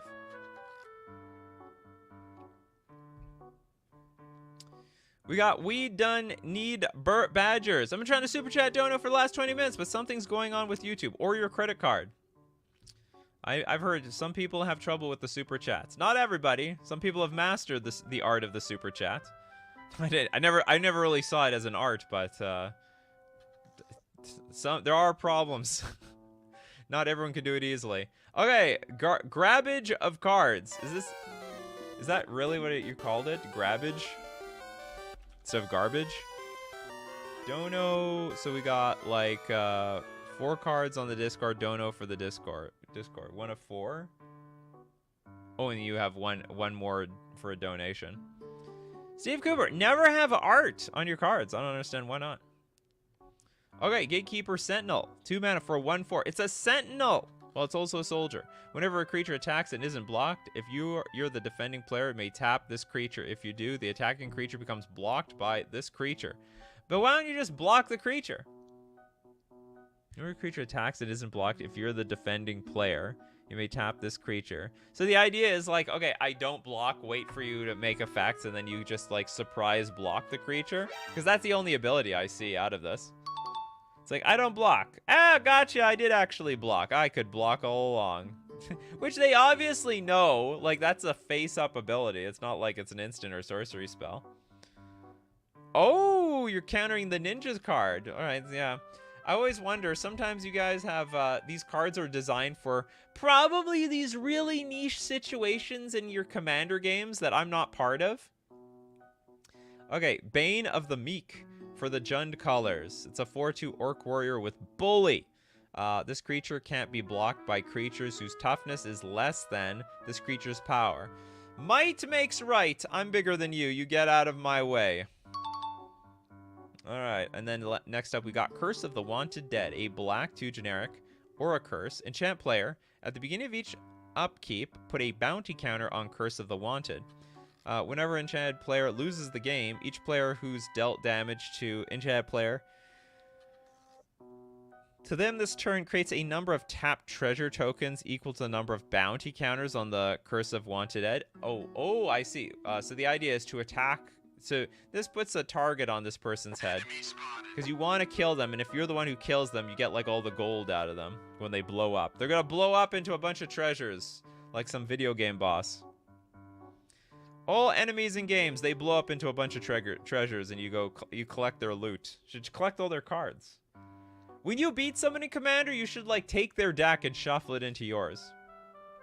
We got Fisherman for 2 mana. It's a 1/2 human peasant. Pay 1, tap, create a 1/1 blue fish creature token with whenever an insect is dealt damage by this creature, destroy it and put a +1/+1 counter on this creature. It's basically like feeding the fish. Bugs. Literally. I catch a fish. I didn't eat the fish though. I just put it in an aquarium and fed it the random fireflies and flies and all this other stuff. It's mean but very creative. Alright, and 1 donation. Alright, let's try to give one to... I don't think this person has a super chat. It's not very random. Okay, this is to... I have no idea who the hell this is. They have the username of like 2 pumping up fists. Flexing their weight, their muscles. Festigar, Warden of Cruelty. It's a black-blue 1 generic 2/3 Spirit Noble with lifelink and ward, discard a card. When Festigar enters, create 3 chain artifact tokens with 1 tap sacrifice, tap a non-land permanent an opponent controls. Whenever a creature an opponent controls becomes tapped, if it wasn't being declared as an attacker, each opponent loses 1 life and you gain 1 life. So if you tap for activated abilities, you're gonna get drained. And also, you know, for every single time you get drained, someone's gonna gain. When it enters, create 3 chain artifact tokens. Tap a non-land permanent to tap a non-land permanent opponent controls. Interesting, and then we can even force the issue to actually tap down their stuff. I think this is okay. It doesn't look broken. That's my. That's what it. This is how I'm this is how I'm interpreting this card. Pedgeman says, actually, I think I will make a commander that when it kills a player, instead heals them back to full life. But you control all their turns until the game ends, and if they would win, you win instead. That's an interesting idea. It sounds actually super broken. You basically have 2 players. It's more dangerous than having 2 decks or 2 turns. You literally have a full new player that someone else has to kill. All right, moving on. We done need badgers. Thank you very much for your super chat. Silent but deadly. I can tell you figured out the super chat thing. Was it a credit card problem? It's usually a credit card problem. I believe this card can hit hexproof creatures using an obscure rule about blinking auras. All right. Let's take a look. Let's see what happens. It is a red-black aura enchant creature. When Silent but Deadly enters, if it was cast, exile it, then return it to the battlefield. Enchanted creature has, at the beginning of your upkeep, sacrifice this creature. This cannot target anything. So if you want to hit hexproof creatures, this doesn't work. I did it. I'm guilty. It was me. Well, if you somehow put this on a hexproof creature, yes. You should be guilty, because that is completely illegal. Yeah, I believe this card, it cannot hit hexproof creatures. It would have to say something literally like, I don't even know if it can say hexproof. Okay, I'll tell you. Okay, I tell you how it would have to be worded. It'll word it like this.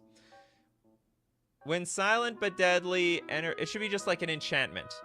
When Silent but Deadly enters the battlefield, all creatures in play that have hexproof or shroud lose hexproof or shroud.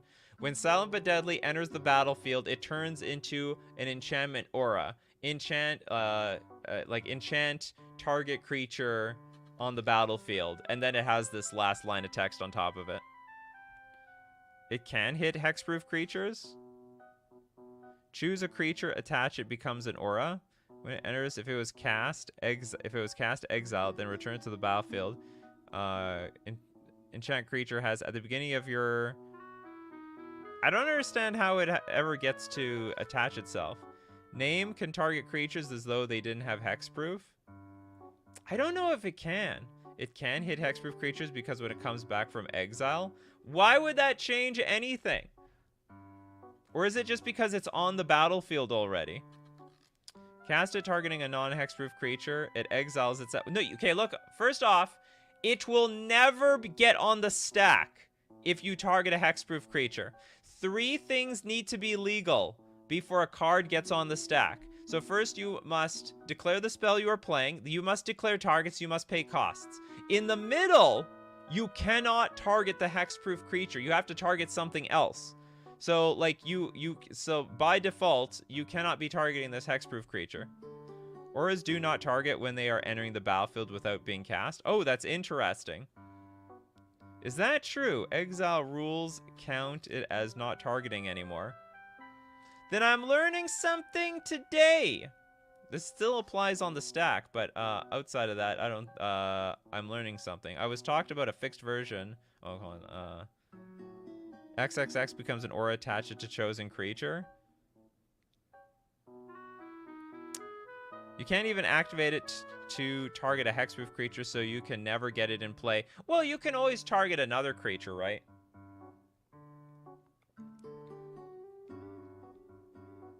The rule 303.4e kicks in.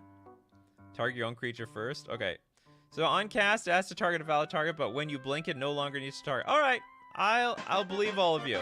That is a very, really niche rule that I never heard of. I have, and as Dimitri says, it's a very niche rule, Nikachu. I have to make a full-on custom keyword to block this issue. Yeah, fixed version where it says choose would bypass it. Yeah, I guess the way it's worded here, if it gets exiled and it can just be thrown onto anything, then I guess it works. But I know on cast, you have to target some other random creature. That's hilariously flavorful. Silent but deadly. They didn't see it coming. I did it. I'm guilty. It was me. Is the original target the one who dealt it? I don't get it. Anyway, okay. If it's legal, we can move on. Thanks so much for that super chat. Very interesting card. I didn't know that about the rules. I learned something today. Okay, let's look at a $2 one. Let's take something from Dark Star Ashura. Thank you so much for your super chat. Lotus Pond.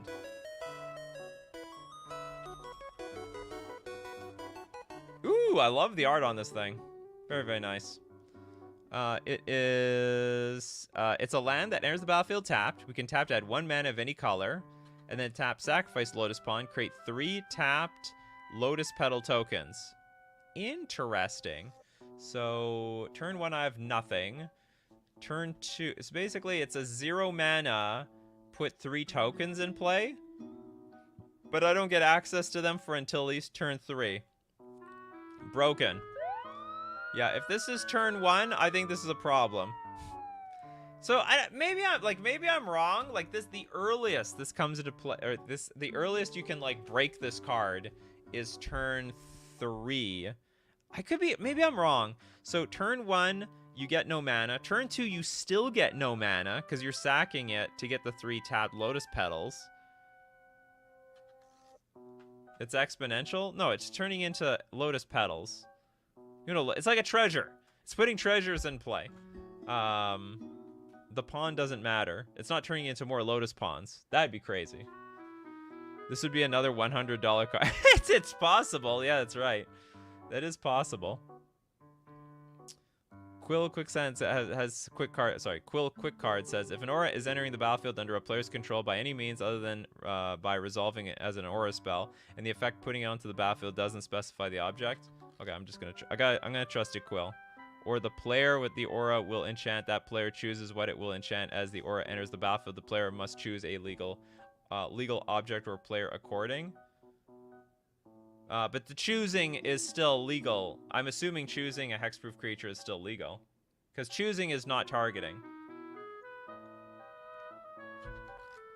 That's the difference. To the aura's enchantability and any other applicable effects. I don't know. I'm assuming you're just backing up what we were saying earlier, Quill. That it's legal. Okay, I don't know what to say about this card, the Lotus Pond.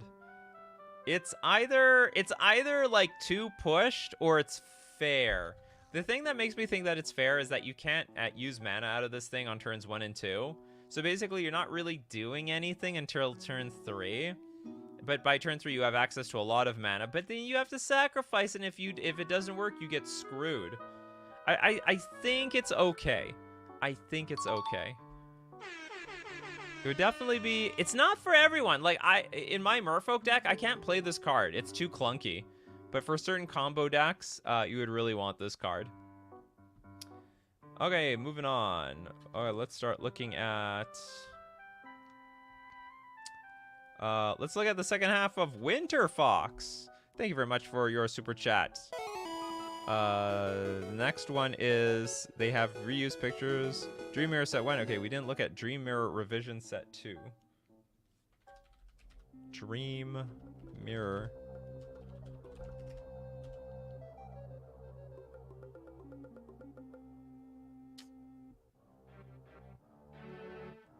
All right. This is... Okay, this is set 1. This is set 2. Okay, Forlorn Dream Frost Forest. This is a mirror land. It's a periphery. Tap to add a green, a snow, or a colorless, then lose 1 life. 100% fair. Yeah, this has to be fair. I mean, it's a tri-land, but it's basically like a tri-pain land. Yeah, that's all it is. It's not even a versatile pain land because most people that would use snow are probably just want the colorless or the green anyway. Okay, then we got Reflective Lake of Sorrow. It's a mirror. How is this a... Oh yeah, they're all mirror lands. Same thing. Add blue, snow, or colorless. Are these all the same in exchange for losing 1 life? I feel like you didn't have to donate that much for these. Okay, we got the Despondent Badlands Canyon. Well, we might as well read the flavor text on these. Hold on, do you have one for everyone except... You got green, you got blue, you got red, and that's it. So we're missing white and black. No white and black in the snow world. The forests within the Dream Frost are peculiar in that they can be tapped for colorless mana as well. Unfortunately, the mana here can also be poisonous, making it difficult to control. Okay, and then dreamers are often found reflecting upon their lives, seeing only unhappiness, even if their salvation could be just a few steps away, in a cozy home that warms the soul. Unfortunately, mana from such places are often harmful to one's spirit, even if it is only temporary. And then Despondent Badlands Canyon. Sometimes dreams can send an individual into strange locations that has mana to tap into. But the strange mana in these locations are volatile in its exotic nature. Then we have Shattered Sub-Zero Hypogeel. You can have... What is the point of 1 generic? When would that ever be a thing? Hold on, how do we even... Oh, yeah, it's a land. Why would I even ever want to tap for 1 generic mana? That doesn't even exist anymore. Oki Yoshi is like, yeah, I know this thing. It's Yoshi's Island for the SNES. You're right. This land, like, makes no sense. I don't know. Maybe there's some purpose. It's like, you have to add non-colorless, non-snow mana to your mana pool. Yeah, I know. 1 generic is the... It got errated to colorless. Everywhere in Magic... They errated the 1 generic to colorless. So it's basically add 1 colorless, a snow, or 1 colorless, then lose 2 life. Why are we losing 2 on this thing? Everyone else adds 1. Lose 1. What is so special? We are getting less, and we are paying more. No! God, please, no! Or are we adding all of it? I would understand if we're adding all 3, or adding a combination of the 2. This one doesn't make any sense. Okay, an unusual. Can only be paid for generic mana and not colorless. No, that it doesn't exist. Such card doesn't exist these days. Like generic mana is just like anything: snow, colorless, blue, white, black, red, or green. There's no the can only pay generic are the Eldrazi's. That's the whole point of colorless. Yeah, exactly. The only one is Eldrazi. So that's so this is weird. We get less for our money on this one, but we have to pay 2 life instead of 1. It's a strictly worse periphery than the other peripheries. An unusual underground ecosystem that is teeming with life hidden away in the crevices and out of sight. The mana here is diverse but sparse. It can be dangerous to those not accustomed to its chilling and corruptive properties. Explorers must be well prepared when traveling through the shattered Sub-Zero Hypogeel. So this card, I mean, it's technically it works.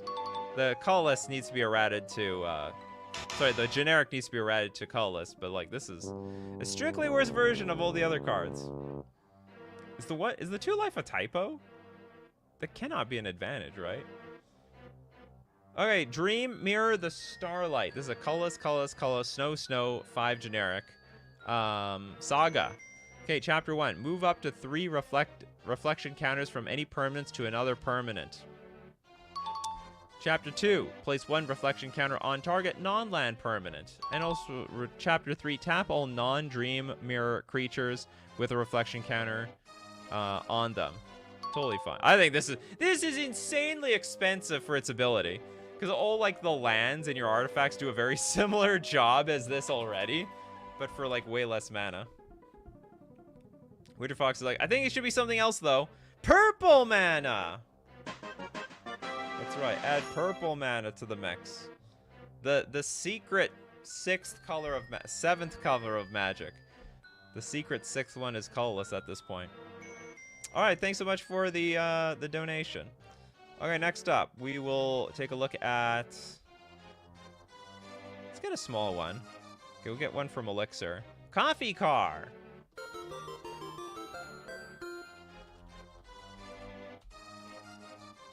Oh, it's cute! I think it's adorable. This is a fantastic image.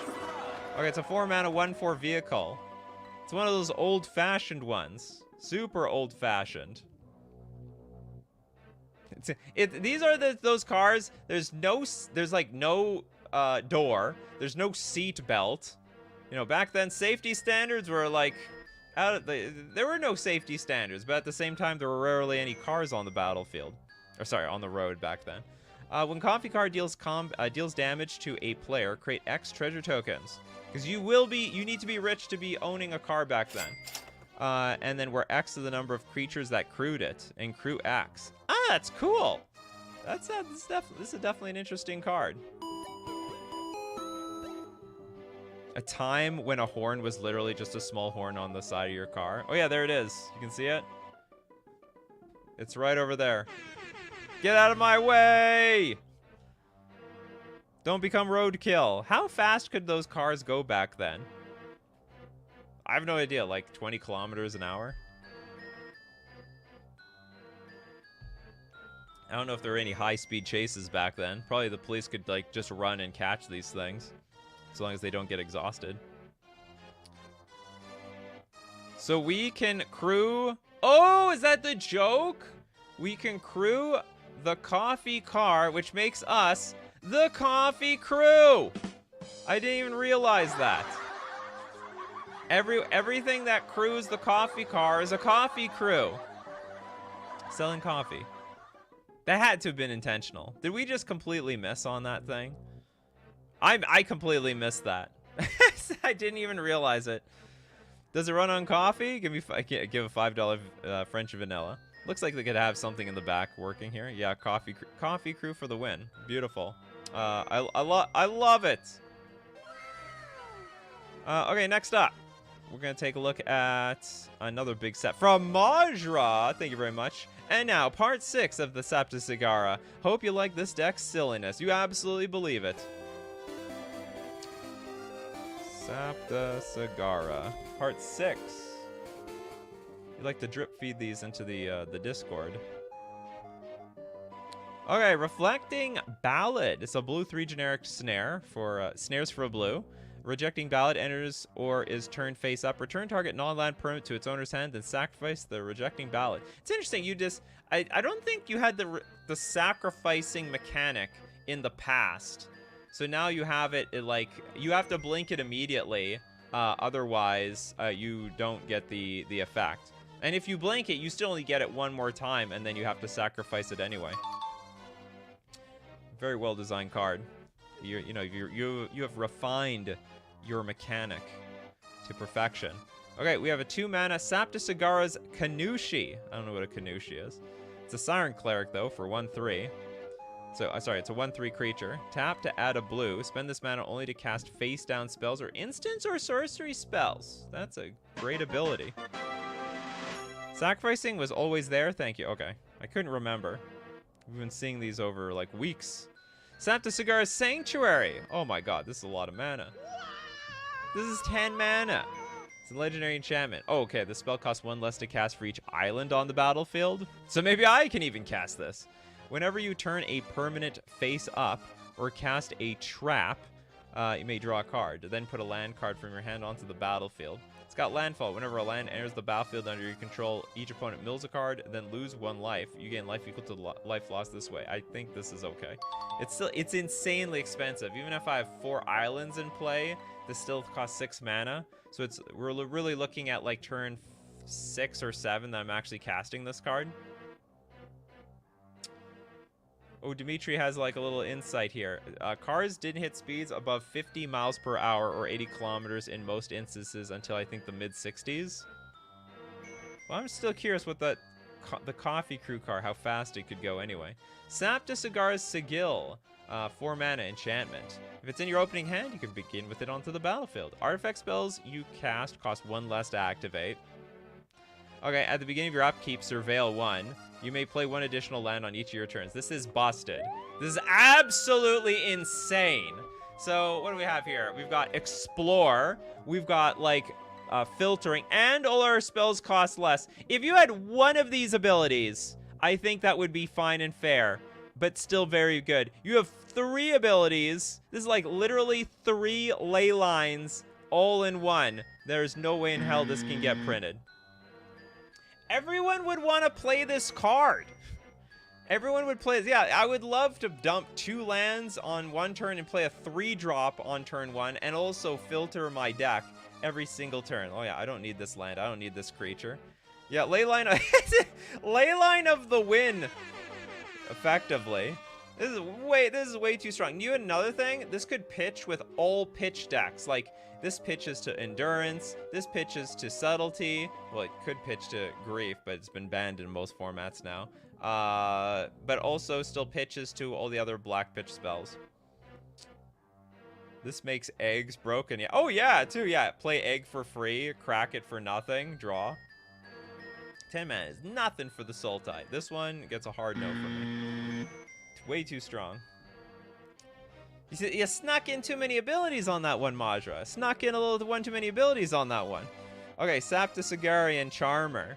4 mana for a 3/3 Siren Rogue Wizard. This is a beautiful art on this card. Flash. So you're gonna surprise us again. It's a rogue though. Okay, so when Saptasagarian Charmer enters, gain control of target creature or artifact as long as Saptasagarian Charmer remains on the battlefield. Landfall. Whenever a land enters the battlefield under your control, target creature gains +1/+0 and island walk until end of turn. That's interesting. Flash 3/3. It's probably still too strong.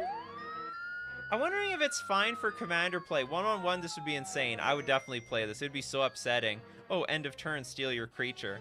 It's probably fine if you don't have flash. Or if it has flash, it needs to be like 6 mana. Because like for 4 mana, a 3/3 body that steals 1 other creature, that is just absolutely insane. That'd be a huge swing in most control decks. Yeah, end of turn. Like 3/3 flash for 4 mana is pretty fine. Sword of Temptation, but Siren.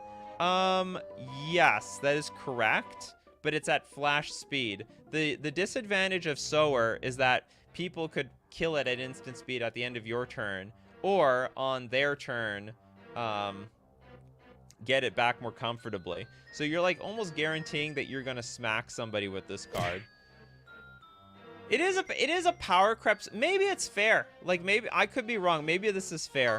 I would the landfall ability is like the icing on the top though. It's like when a land enters the battlefield under your control, you can give the creature any creature +1/+0 in island walk. So potentially unblockable. Flash control magic on a body. Yeah, but probably busted. Now, remember, getting rid of the creature is easier than getting rid of control magic, the enchantment. Like, that's like actually stealing a card. But, you know, it still has a clause, kill the creature, which is not that hard, you know. You just blow it up and it's gone. My mind says maybe it's fine. My heart says this would not be good in practice. But it's close. It's close. It's probably legacy power level fine. But under that, it's not. Okay, I'll tell you what. This is fine in it's probably okay in Commander. It's probably like Sword of Temptation is probably like crap in Commander. So the Charmer would be fine. So it's just a really, really strong card that has to stay out of 60 card Magic formats. But probably at the point of Legacy, it's totally fine. I don't know if anyone's going to pay 4 mana to steal creatures in that format. All right, next up. Let's look at... Oh, Platonic Liquid wanted another donation to Pedgeman because Pedgeman is incredibly loved here. We have the Shinobi Kiss Shot. What the hell? What the hell is that? Shinobu, sorry. Shinobu Kiss Shot? Shinobu Kiss. Am I doing this right? Kiss Shot. How do I find this?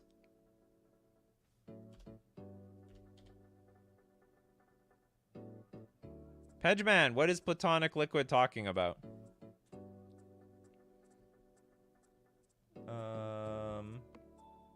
Is it like somewhere recent? Oh, here, Shinobu. Oh, I don't know why it's not looking it up. Okay, but we found it. I'm here. Okay. Shinobu, Dregs of a Vampire, is a black-white, 1 generic vampire. It's got 1 million levels! Oh, look at that. Level up, sacrifice of blood. That's actually great. The whole level up mechanic just stone cold sucks. It's so bad because it's just too mana intensive. I like this idea of sacking some other resource in order to level up your creatures. So it starts off as a 1/3. Then we have a 2/4 with lifelink. Then we get to level 3 or 4. It's got flying and lifelink as a 4/5. And then level 5+. Flying, lifelink, and at the beginning of your upkeep, transform this card. And it's transforming into... Kiss Shot Heart Under Blade. It is a 6/7. Double strike, flying, lifelink, trampler, sack of blood. Kiss Shot gains indestructible until end turn, and you tap it. Whenever Kiss Shot deals combat damage to a player, that player discards a card. If they didn't discard a card with mana value 4 or more, create a blood token and draw a card. What's really interesting is you actually made this really fair. So you want to give it indestructible, but you gotta tap it. So if someone tries to blow it up, you could, in response, say, I've got a response. I'm going to make it indestructible, but I have to tap it.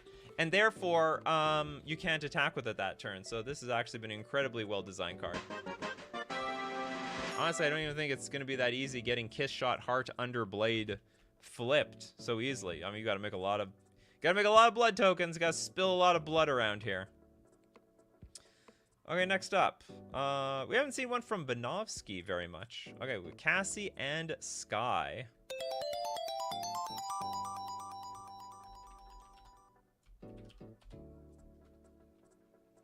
Cassie and Sky. Is this 2-part card? This is Demir for a 1/2 rogue, flash and death touch. When Sky the Twilight Assassin enters, destroy target creature that was dealt damage this turn. It enters, destroy target creature. Okay, so if like there was like an exchange or something, you know, I just hit you for 1 damage, but we're gonna finish you off with Sky the Twilight Assassin. Enemy spotted. It also has black, blue, tap, return Sky the Twilight Assassin to its owner's hand. So, okay, so to continuously use that ETB ability. Honestly, I think this is a bit jank. I think a lot of cards that are like, okay, bounce this back to my hand, replay it, usually pretty mana intensive. Fortunately, this card is quite cheap in its ability of paying 2 and 2. So, I mean, it's obvious, it's not broken. Definitely not broken. I brought you a present. The present is go to hell. Okay, Cassie Hunter's daughter. This is this from like some sort of online shooter or something? This looks familiar, but I don't know. Okay, this is a white, green, 1 generic 4/3 human archer. First strike, vigilance, and reach. Spells your opponents cast during your turn or during any combat phase have as an additional cost to cast the spell, reveal your hand. Spells your opponents cast during your turn. Oh, interesting. So you want to target my stuff, you have to reveal your secrets. Don't be Gandalf around here. Tap, remove target creature from combat. Also very interesting. It's got vigilance, which works really well. Target locked. Enemy spotted. Okay, cool card. It's a hero. Oh, it's hero shooter. It's from Paladin. That's a game. I'm assuming that's a game. Paladin, full game name. I suppose that's it. Definitely giving the MOBA vibes. Yeah, I know exactly. It's like, it looks like it's from some game. Like this was not invented out of nowhere. Just can't put my tongue on it. I mean, I honestly I don't play a whole lot of games outside of like Magic the Gathering and chess. So those are like, that's my entire palette. Okay, how are we doing on music? We're doing good on music. We're doing great. Okay, next up, let's look at We Done Need Burgers. We can never have enough burgers. Colorophobia. Is this too punishing in Commander games, or would it just be a nuisance? There's nothing too punishing in Commander. Hence why almost everything is legal. Okay, I take it back. I guess against certain decks, Iona is too punishing. Oh, it's just Colorophobia? It's a clown. It's it the clown. Black, red, 2 generic for an aura curse. Enchant player. Clowns can't be sacrificed and can only attack enchanted player. How many clowns are in the games? It's badgers, not burgers. I keep reading the name wrong. We done need badgers. I keep reading, you know, honestly, the beginning of all your names, I read it perfectly. The end, not so much. I gotta save time. I have to just assume what's at the end of the what's at the end of your names. That's why I call you all mostly by the front side of the name. There is some user here. I don't know if they've been here for a long time. I was just naming them wrong all the time. Okay, Colorophobia. 4 mana. Enchant player. Clowns can't be sacrificed. Can only attack enchanted player. Whenever enchanted player casts a spell with... whenever enchanted player casts a spell, each opponent creates a red and black 1/1 clown creature token. With this creature must attack each combat if able. And will attack the player. No, I think this is totally fine. This is actually a pretty cool card. Yeah, so you're making a bunch of clowns. It's not even that many. It's just 1. So when the player makes a clown... Oh, it's each opponent gets a 1/1. That's... I think this is cool, though. Maybe it's too strong. Maybe if anything else, you just have to add more mana to this thing. I think the effect is fine. Maybe it has to be 6 mana, but I think it's totally fine. That's just how just how it works around here. Just in time for Dustmorn. That's correct. All right, next up, let's take a look at who do we have here? Let's look at Will Anderson's Tabernacle of the Witch's Heath. The Tabernacle.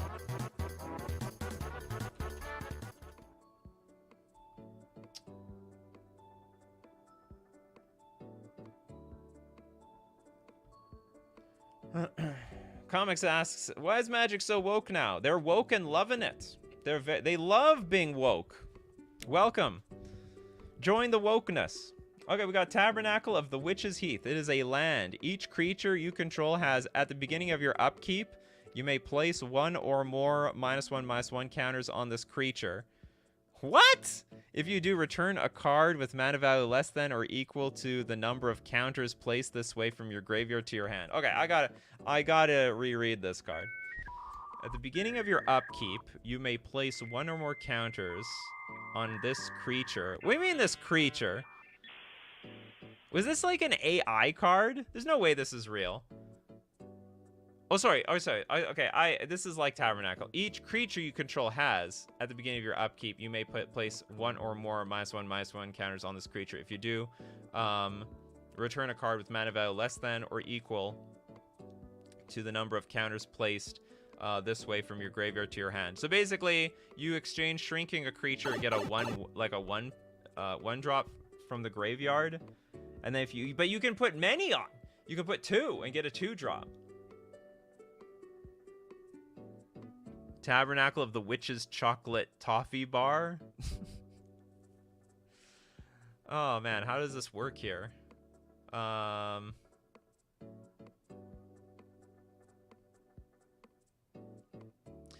problem is I have no idea how strong this card is. This card could be insane. It could also be just absolute stone crap.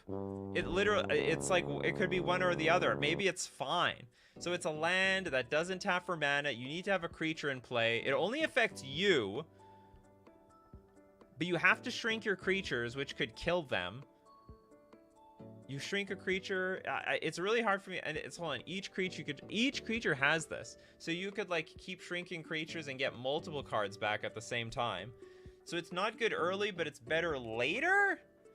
I have no idea. I need to. This is like maybe the first card in a very long time, maybe ever, that I have no idea how good this card is. It's Zybers. It's like Skull Clamp. Maybe that's a good way of thinking about it. Maybe it's like Skull Clamp. Okay, actually, in that case, it is broken. Well, I mean, I guess for Commander, maybe it will be fine. So Skull Clamp is Commander. Each creature has at the beginning of your upkeep. So like here, there actually is a downside. There's a difference here. You can hit this with Strip Mine. You can hit this with Wasteland. You'll have a full turn to prepare for this. Skull Clamp, you don't have any time to prepare. They play Skull Clamp, they go to town and get value. So they are in a completely different territory. Play this and ephemerate the shrunken creatures. You could do that. I mean, there's nothing wrong with that. I don't know. I don't know. I've never been put in this situation in a long time. It's either it's broken or it sucks. Or maybe it's in the between. It's a very hard card to actually to evaluate. I guess I don't even know how to evaluate this thing, so I'm just gonna say it's somewhere in the middle. If anyone can make it work, it can make it work. I'm not gonna give a pass or fail on this. This is just completely up in the air. You could just put dozens of counters on throwaway creatures, but you also still need to have something in your graveyard to get. If you have like one card in your graveyard that has mana value 1, then like you can't just put 12 -1/-1 counters on all your creatures and get that card a million times. You can only get it once. Can you put more counters than toughness? It's a good question. Those are questions that need to be answered. Nimai, that's a great question. I think you could. I think you can put like 10 and it will trigger this. It'll just die instantly though. The creature dies instantly. Stops persist from working. It's totally fine. No, doesn't it work with persist? It stops undie. Oh no, it stop. Yeah, you're right. It's persist. It combos with undying though. It'll be a combo with undying. Doesn't say you can't. Yeah, you can put 1 or more. You know what would make... Okay, do you know what would make this definitely more balanced? You can only put 1 -1/-1 counter on the creature. And then, as you add more every turn, you can increasingly get more, like, larger and larger cards. But I don't know, maybe as worded, it's fine. So, I don't know, this is just going to be a mystery card. Great card for discussion, but we're going to move on. Okay, next up, let's take a look at, we have another thing, the third set. I'll give you a third set only because one of your sets didn't have like a whole lot of cards in them. Also the third set, completing the 15 card limit. It's not a 15 card limit, it's 10 cards.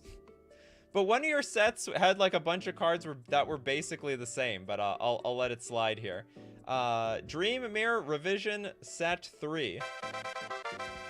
Oops, I didn't meant to use this one.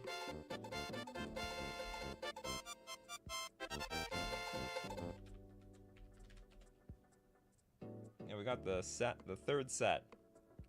Hope Majra didn't hear that. Majra would kill to have 15 cards per week. Okay, Dream Mirror Spell Surge Archivist. It does say 10, right? 10 cards. Yeah, it has it. I have it in this script. It used to be 15 though. A long time ago, it used to be 15. But then this show keeps going to like 3 hours. Damn it! See, we're almost at the 2-hour mark. Okay, we're at okay. Dream Mirror Spell Surge Archivist. It is a colorless Snow 2 generic 1/5 human archivist. And when it enters the battlefield, apply an effect based on your current life total. What the hell does that mean? Life total... Well, I know what I'm breaking out right now. Life total greater than or equal to 10. Draw 1 card, then untap a mirror land you control. Life total is less than 10. Draw 2 cards, then tap a land you do not control. That land does not untap during the next untap step. This is a very, what's it called? Very Majra card. Sorry, not Majra. It's a very Dimitri card. Yeah, suffering from success. Too many donos. I know! It says Dono Central around here. Oh, Dexter Johnson! Long time no see! I've been doing great. We're just at a different time than we usually are. It helps me be productive. Also gives me some opportunity to do this as long as possible if necessary. Okay, this guy, I mean... Life total is greater than or equal to 10. Draw 1 card, then untap a mirror. Life total is less than 10. Draw 2 cards. That's interesting. I like how you're sort of living on the edge here. So you get more value when you're almost dead. Masha said, oh no, I didn't hear it. It's still 10. Okay, Dream Mirror Butterfly Witch. Colorless Snow 4 generic for a 4/4 human Dream Witch. Enters the battlefield. Apply another one of these effects based on your life total. If your life total is greater or equal to 10, target creature you control gets Defender and +2/+2. If its life total is less than 10, all non-Dream Mirror creatures get, I think, -1/-1 until end of turn until the next turn. Totally pass.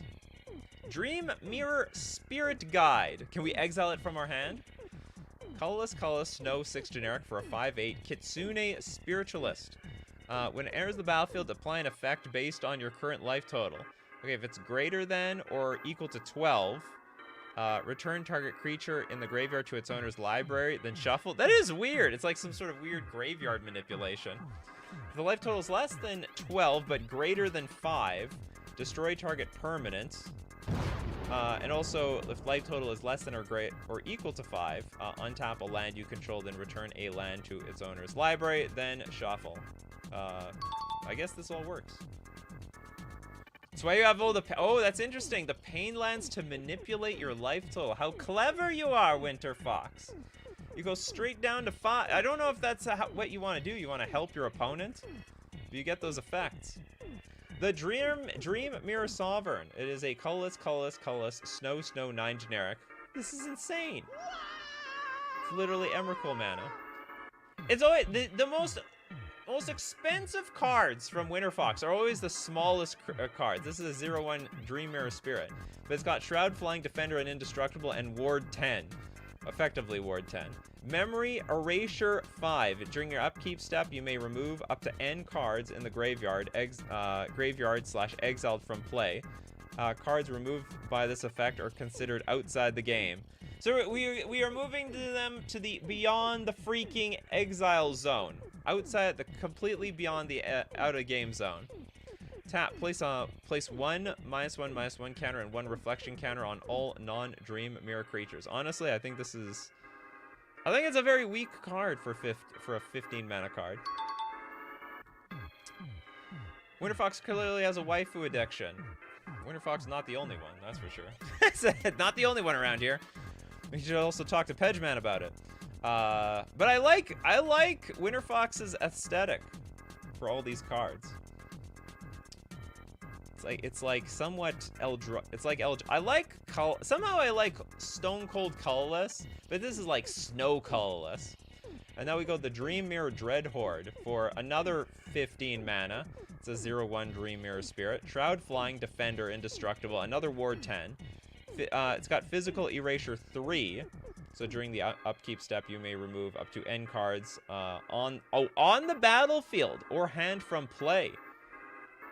So the other one was like wasn't from the battlefield, right? It was Memory Erasure. You can remove them from graveyard or exile, and this one takes them from play. That's insane. And they go to the completely beyond the freaking game zone. Tap, add 1 +1/+1 counter and 1 shield counter on all Dream Mirror creatures you control. So this is like somehow this one looks like the darkness. The darkness is like helping you, and the other one is the light. Thanks so much for your cards, Winter Fox. Next up, the damn draws. Enforcer of New Sea Ape NNA, whatever that means.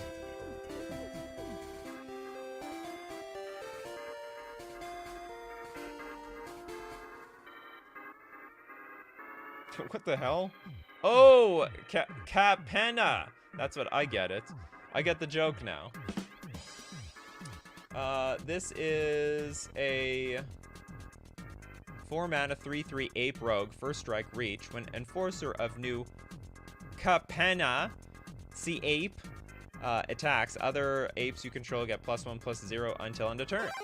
It's got Labor Tax. If a land you don't control enters tapped, that land's owner pays 2. If they don't, they lose 3 life. Holy crap. No, God, The please, land you no. don't control, it affects everyone else. If it would enter the battlefield tapped, you gotta pay 2 or lose 3 life. That's interesting. So your crappy lands, which are already not crappy, cards that already have the downside of entering the battlefield tapped now have the downside of having to pay 2 mana. You gotta pay up, you know. What do they say? You gotta pay for protection around here. You need protection, right? We're gonna protect you. Now I think about it, the Mafia is just acting like some sort of government.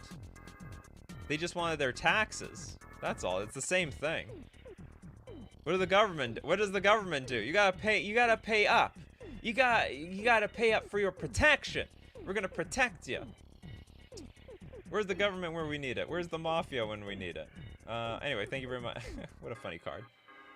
Thank you very much for the card. Okay, next up. We done need yeah, it's badgers, not burgers. I'm so sorry. Okay, we got shoutouts to my all-time favorite OG classic, Marsh Gas and Transform to Fart. This is gonna be ridiculous, isn't it? Okay, Transform to Fart. Sounds disgusting.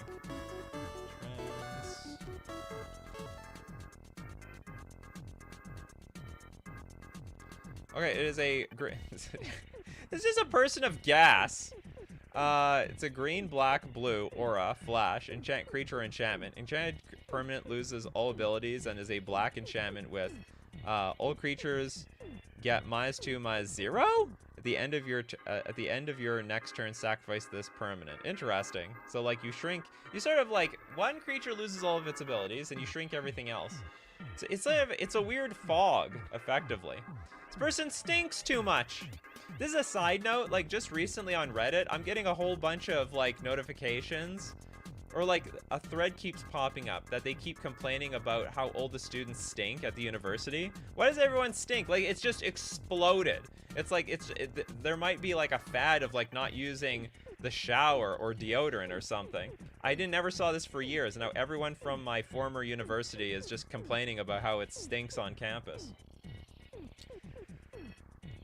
And sometimes there's like follow-up comments about how it used to stink on campus and then they complained about it and now it doesn't stink as much anymore. Okay, then the other one was, oh shoot, what was your other card? You had another card. Hold on, I think it's somewhere in the history. I can go find it. The other one was Marsh Gas. Ew.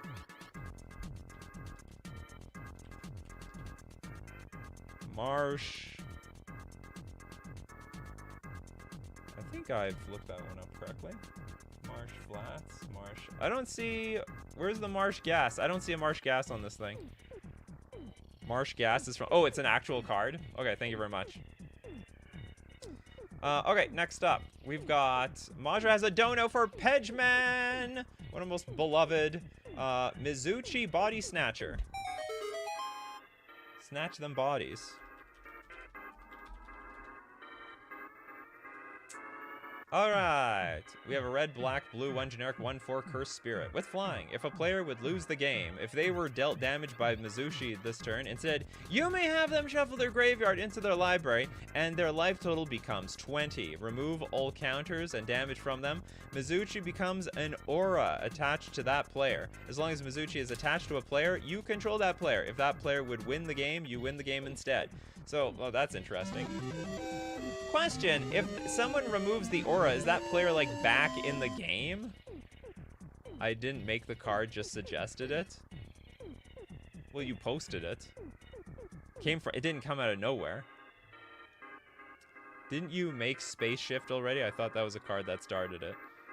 Yeah, you free the player. So you actually give someone like a complete second life. Literally, 1-up card.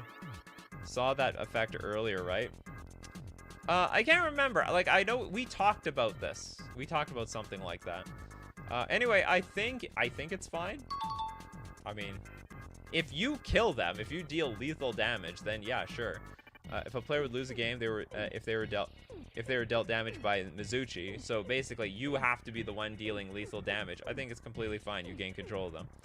I think it's very interesting. Maybe it's broken. It might create like a very funny. Oh no, I think actually it'll create a dynamic where everyone wants to kill Mizuchi, because it's just too large of a risk. Yeah, you just made it. Totally understand. People sometimes make cards mid-show. It's not the first, it's not the last time. All right, we got 1 billion donations from Rooney Rockman. So the rest have to go to donos. This has got to be where you had 2 cards out of all this. Okay, let's try to see if we can squeeze. Let's see if we can squeeze 8 donos here. Okay, virtual user. Let's take a look at one of your cards. You've got... I don't like 2-sided cards. Let's look at this one. The Essence of Morality and Ego. It is a either quadruple colorless or quadruple black. It's an Essence card. Devoid. The controller of Essence of Mortality and Ego gains the Black Essence emblem. If that player doesn't already have it, this ability can't be lost, countered, replaced, or modified. Non-land, non-token permanents you control and cards you own in your graveyard, in your hand, graveyard, and exile have Tincture Black. You may spend colorless as black for this card's mana to cast or activate the abilities. Control of Essence and Ego gains the Black Essence emblem. I have a feeling this is about to get super chatted. I get the sense of that. Okay, hold on. Whoops. Let's get back to this thing. That player doesn't already have it. This ability can't be lost. Non-land, non-token perms you control. I don't know what the emblem is. Oh, it's this thing? Where's the emblem? Oh, this is the Black Essence emblem. Oh, God. Why do I have to read these things? Remove this emblem if you do not control Essence Morality of Ego. Non-land, non-token perms you control and cards you own in the hand or graveyard are black in addition to other colors. You gain the following abilities based on the number of black cards in your hand. So +1, black perms you control have protection from opponents' black. Black creatures you control have Wither and Soul Shift 2, +2. Black permanents you control have Hexproof from white and green. Black instant and sorcery cards in your hand have Casualty 1. Oh, God.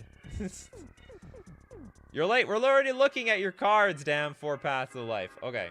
I guess we're just gonna make this your card. Okay. 4 Paths of Life. Congratulations. Okay, hold on. You wanted Beyond the Eternities, the 4th Essence, and the Lost Guy. Here's a keyword +1 free dono. Alright, well. Okay, hold on. So what is this? This is non-token. Okay. Part 2, +2. Black permanents you control have Hexproof from white and green. Black instant and sorcery cards in your hand have Casualty 1. Non-token black cards you own anywhere have protection from opponents white and from opponents green. Black creatures you control have Death Touch. Black creature cards you have in your hand have Mutate, X and colorless, where X is that card's mana value. And then +4, black cards you own have convoke. Black permanents you control have tap, add black to your black equal to this card's mana value. Honestly, I have no idea what's going on. This is too lengthy. So long, Tiger. See you next time. So the yeah, you basically, this is like a cheatsy way to squeeze like one card into like a million cards effectively, right? Anyway, I have no idea what this card does, so congratulations on it. Okay, let's take a look at your, what's it called? Embodied Explorer, Lost Echo. For a colorless 5 generic, it's a 4/4 Spirit Mystic. If an aimless player, what the hell does that mean, plays a basic land, they are no longer lost in the beyond. At the end of each turn, if the active player didn't play a basic land that turn, that player is, oh, I see. That player is lost in the beyond. So if the active player didn't play a land, so if you didn't play a land, you're lost. Tap, put a counter on any color on Embodied Explorer. Sorry, put a counter of any color on Embodied Explorer Lost Echo. If it has 5 different color counters, transform Embodied Explorer Lost Echo. You may add Embodied Explorer Lost Echo from your exile to your hand by exiling a card in your hand, graveyard, or battlefield. Put a counter of any color on that card when exiling it, and then it shall transform. Anyway, if you have 5 different colors. Into Fizzle Lost Quintessential Echo. 7 loyalty for a Spirit Mystic Planeswalker. +1, search your library for a land with a different name than lands you control, or any basic land. Place it onto the battlefield, then shuffle your library. If it is non-basic land, it enters tapped.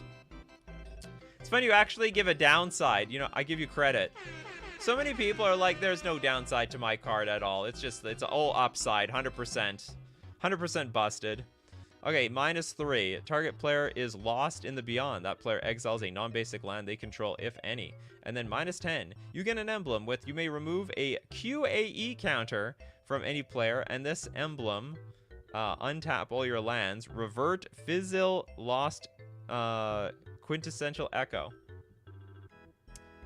I'm gonna just give you a pass because I don't think the second part is broken. I hope the second part is broken. This first part this card seems insane. It's like for 4 mana you get all this, but I understand you have to go up the levels in order to get the most out of it.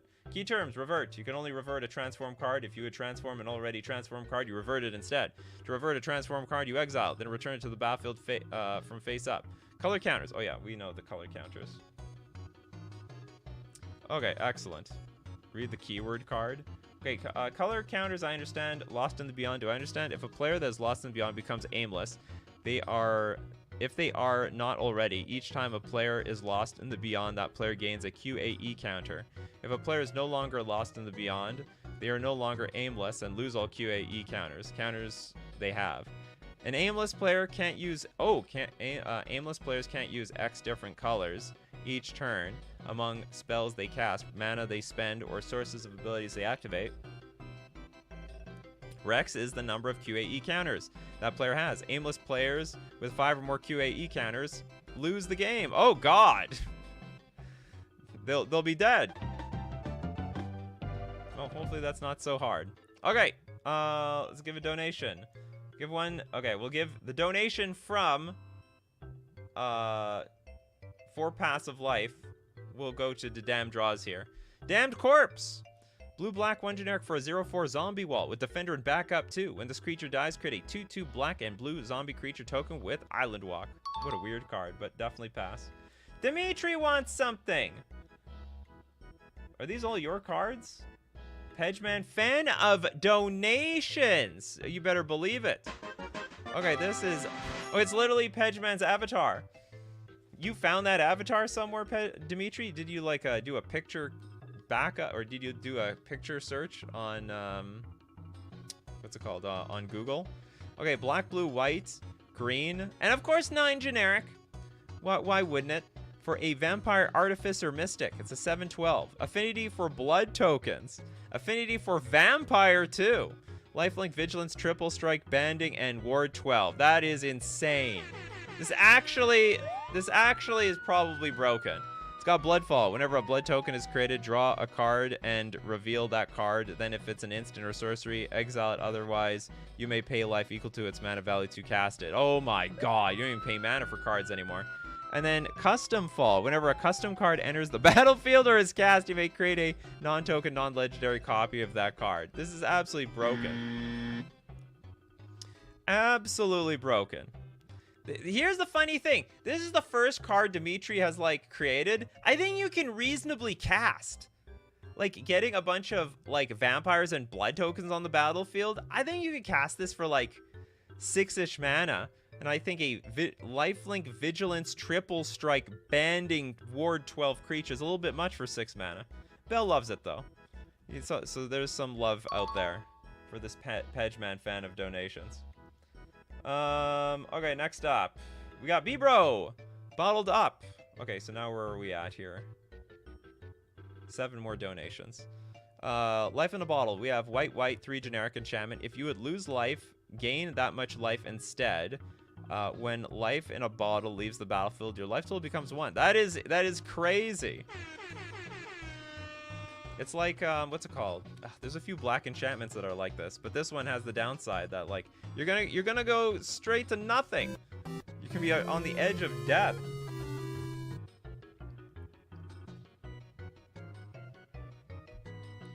Is that a super chat card? Bryce, bottled up by Starco123. Oh, well, it's on here anyway. Oh my god, how many super chats do we have left? Okay, well, I don't think it's Bryce's card, unless that's you, Bryce. If you're B, bro.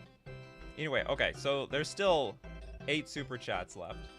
I will give another one to Dimitri. This one's Nika Wife, the beauty that Nikachu fights for. I gotta send this to my wife. It's a blue, 025, Merfolk Cleric. Defender indestructible, but protection from everything. Except dragons. This creature can't be blocked, targeted, dealt damage, enchanted, or equipped by anything except dragons? That's so weird. Whenever this creature would be destroyed or removed from the battlefield, this card switches control to an opponent, and all Nikachu creatures shamefully move themselves to the sideboard. This applies even in a game of Brawl or Commander, in which case they are not targetable by abilities that affect the sideboard as per the rules of the format. This card is insane. Well, we might as well see your last one. What the hell is the last one?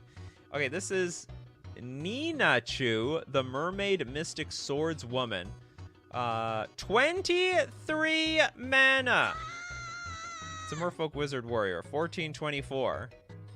This one has also the abilities of Affinity for Merfolk, Affinity for Artifacts. When this creature enters, scry 7, then draw a card. That is 9 cards below the top of the library. What the hell? So he starts scrying 9 cards below. Then this creature when this creature attacks, target creature you control untaps. Magecraft. When this card becomes the target of a spell, all creatures get Ward 9. I don't think that's how Magecraft works. And get Ward 9, and discard a non-land permanent indestructible. What the hell is going on here? And this card is unable to be exiled until end of turn. If this is ability trigger again this turn, all creatures gain X +1/+1 counters where X is that spell's mana value. I have a feeling this card needs to be proofread. I don't even know who this is. Was that a typo? Is that supposed to be me? This is Ninachu or something like that. It doesn't look like the guy at all, but it's Ninachu. Armando, congrats on your marriage. Thanks so much, Armando. I'm married to this. A 025 defender, but indestructible and protection from everything except dragons. All right, let's slowly move up. Okay, hold on. Let's start moving up in the middle of nowhere. We did this fortification stuff. Okay, let's get another one from the strong, the muscles. Zakaria's Fatal Miscalculation, a legendary instant. You may cast Zakaria's Fatal Miscalculation from your hand by paying 5. Then exile 3 cards from the top of your library. Each creature your opponents control lose hexproof and ward until end of turn. Exile target creature or planeswalker your opponent controls. Good enough for me. Moving on. We've got Elixir. Well, we saw Elixirs raise the stakes. That's why we do these donations at the end. That's why we do the donations at the end. Trying to see if anyone has something. There we go. The Gravedigger. It is a black 2 generic instant. Destroy target creature. Simple enough. You may cast the spell for black. If you do, exile it and put 2 time counters on it. It gains suspend. Doesn't that make it better? Why would I ever? I don't get it. Oh, if you oh, I see. You may cast it for. Oh, so we're just suspending it. It just has suspend for a black. Shouldn't that just be what it says? Suspend for a black? That is so weird. So I'm gonna pay a black, and then everyone's gonna know in 2 more turns, like there's a removal spell on the way. He will be dead in due time. It often takes days for poisons such as these to work. Oh, Nikachu is like alternate universe female Nikachu, hence the paradox card frame. Gotcha. Okay, next up. Let's see, we got one from... Is it a card from D? Indestructible? Just didn't turn into card. Oh, here we go. Saint of Circumstances has Blue Eye. It's for a blue star 1 shapeshifter. It's indestructible whenever a creature an opponent controls dies. Exile it. Blue Eye becomes a copy of that creature until the beginning of your next upkeep. Oh, that's interesting. So something... Why is this indestructible? That's probably broken. It's probably broken. Whenever blue leaves the battlefield, return those exiled cards to their owner's hand.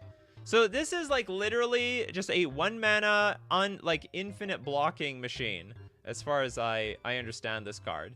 It's just gonna block for forever. Yeah, whenever a creature an opponent controls die, exile it. It becomes a copy of that creature. Oh, I see. But then it could die to that creature because it's gonna lose indestructible. Oh, interesting. I like that. I like this. I think I like this card. If anything dies, it becomes a copy. I like this a lot. But what's it? Why does it have star power? That makes no sense. It's basically 0. It should just be a 0/1. So that's the only thing. It's not a dragon. It's not white. Oh yeah, it's like no, it's the blue eye. Just one of the blue eyes of the blue eyes white dragon. One of the eyes just ran away, in my opinion. All right, next up. Let's get something from... That's why you guys have to post. We have so many from, like, Pedgeman, Saint of Circumstances. Let's take this one from Saint of Circumstances. We got the Scarlet Witch. Triple black or triple white. It is a 3/3 human warlock. War, discard a card. At the beginning of your end step, if you gain life this turn, choose one. You return up to 1 target creature card with power 4 or less from your graveyard to your hand. Each opponent sacrifices a creature. Target creature with power 4. Holy smokes! That's a good value. It's a lot of value. Okay, next up. I think we have 3 more. Galactic Dwarf. 10 mana. It's an equipment, though. Equipped creature costs 2 less to cast and gets +0/+1. Equipped creature must be legendary. Whenever you equip Crown of Eminence to a legendary creature, choose a static or triggered ability on it. That ability gains Eminence. Oh god. Whenever equipped creature dies, exile it to the command zone with the Crown of Eminence still equipped to it, so it still has Eminence in the Crown zone. Why are we putting Eminence? We're like making our own Eminence card. Okay, so it has Eminence. What does it do? You may cast the card exile. When a equipped creature dies, exile to the command zone with the Eminence thing attached. You may cast the exiled creature anytime you could cast it normally. I don't get it. So, like, what is the Eminence ability? Okay, so it has Eminence. I get that part. It has Eminence, but what's the Eminence ability? Or is it like all their abilities still work in the command zone? I guess that's the idea. How do you attach equipment to spells in your hand? No, I think the idea is you equip this. Equipped creature costs 2 less to cast. Oh yeah, you're right. It's like, I just put this on my card in my hand. So clever of me, right? Yeah, I don't, this card probably doesn't work. It's an interesting concept. I think it would make some sense if, like, if it's in play, you equip a legendary creature and then, like, it goes to the command zone, and then you can play, like, abilities of the card still are in effect even though they're in the command zone. You, like, basically treat the creature in the command zone as if it's in play. And I think that's interesting. I think that would work. Ooh, okay, we got this one. We saw the Snow Strider today. From Dadam. I think that's a Dadam draws card. Did we look at these? I don't think we saw these today. Dokron and Zeovat. Zeovit is 4 mana for a 4/3 Dragon Wizard. Flying and Menace. Other dragons you control are mounts in addition to other types and have whenever this creature attacks while saddled. Or maybe we looked at this last week. Create a tap treasure token. If a wizard saddled this turn, create 2 tap treasure tokens and saddle 2. I think maybe we saw that. Yeah, I think we saw this last week. So let's take some of these donos and go to the main page because I think we're just going to hit like a lot of repeats. So let's look at like 4-ish here. Yargle's Command from Yoons. Black, 9 generic. Oh, that's it. This is incredibly boring. No! God, please, no! Very, very underwhelming card. All right, moving on. Efficiencies of Scale. It's a black 9 generic sorcery. The spell costs 1 less to cast for each creature it targets. Destroy any number of target creatures. That's amazing! This is cool. So if you kill 1 creature, it costs like 9 mana.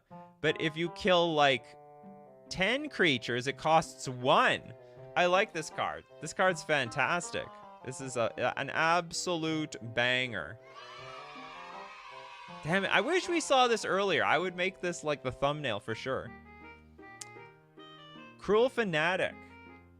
This is a Grixis 3 generic 3/1 demon wizard. When Cruel Fanatic enters, if blue was spent to cast it, each player discards a card.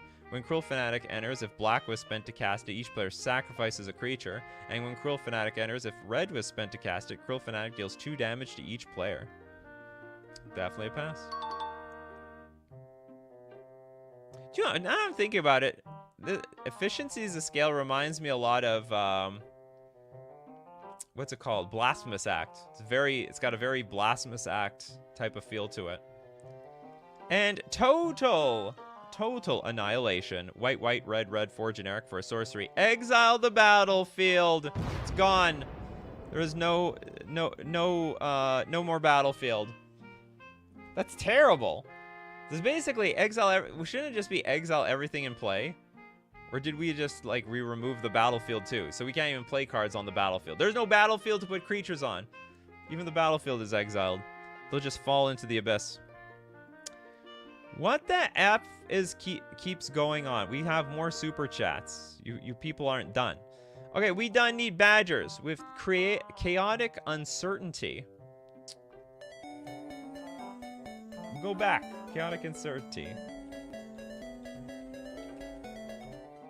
To put on those commander players with the obnoxious tutors and combo decks. Bye-bye, Sensei's Divining Top. Well, this looks cool. It's a blue-red. It's another Aura Curse. Enchant player. Whenever 1 or more cards are put on top of enchanted player's library, shuffle that library. Holy crap. What a play. Yeah, if you're gonna put anything back, that's it, they're gone. You might be helping the Brainstorm players, not gonna lie. The Brainstorm players, the Jace the Mind Sculptor players. This is not always gonna work. Foresight becomes folly when fate is fickle. So this is actually a card that can potentially backfire. Benovsky, Wings of Wrath. Thank you so much for your super chat. I may have done that sound effect too much. Wings of Wrath. From Furia and Rom. Sorry, Wings of Wrath.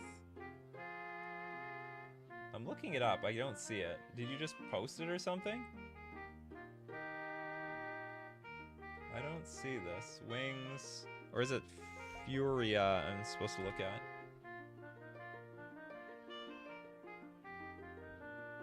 Did we...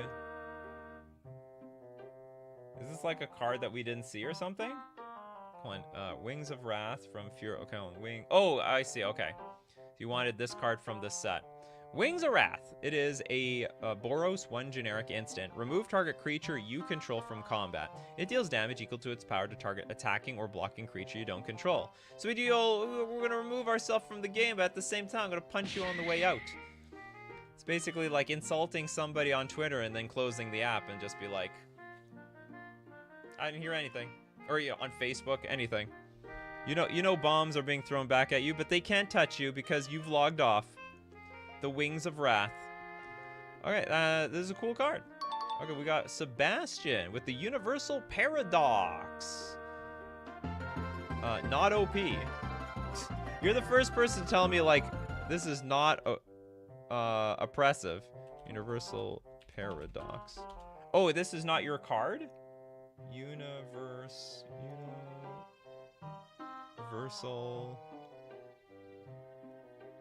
Paradox. Well, what's the title of the post? I don't know if I can find this card. Universal Paradox. Yeah, just look up Paradox. No. Paradox Fracture.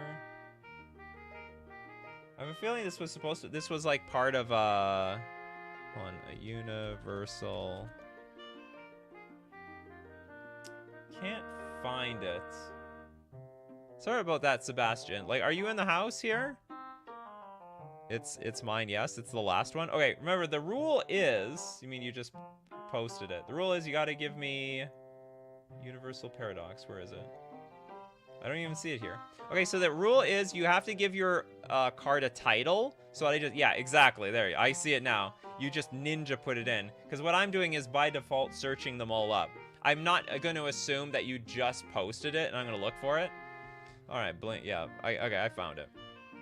Okay, Universal Paradox for 0 mana. Instant. This spell can't be interacted with. This is a classic custom card thing of like, you can't do anything with my card. Anyway, such an ability or effect doesn't exist. This is not even real. Okay, replace the stack with Universal Paradox. What is going on here? This is a... Remove from the game permanents you don't control, then you win the game. This is outrageous. You may play Universal Paradox from anywhere at any time. I mean, this is supremely broken. It's just basically, it's just 0 mana, I win the game. These two effects in the middle don't even need to be there. It's just or sorry, no, the third one. Replace the stack with Universal Paradox. It's just like the spell cannot be interacted with. You win the game. And it cannot be, you can play this from anywhere at any time. I guess from underneath on my lap. That's just split second. Oh, is it a fancy way of saying split second? Replace the stack with Universal Paradox. Anyway, thank you very much for the card. And we'll finish it up with the Junk Chunk, the Vexel Devil buff.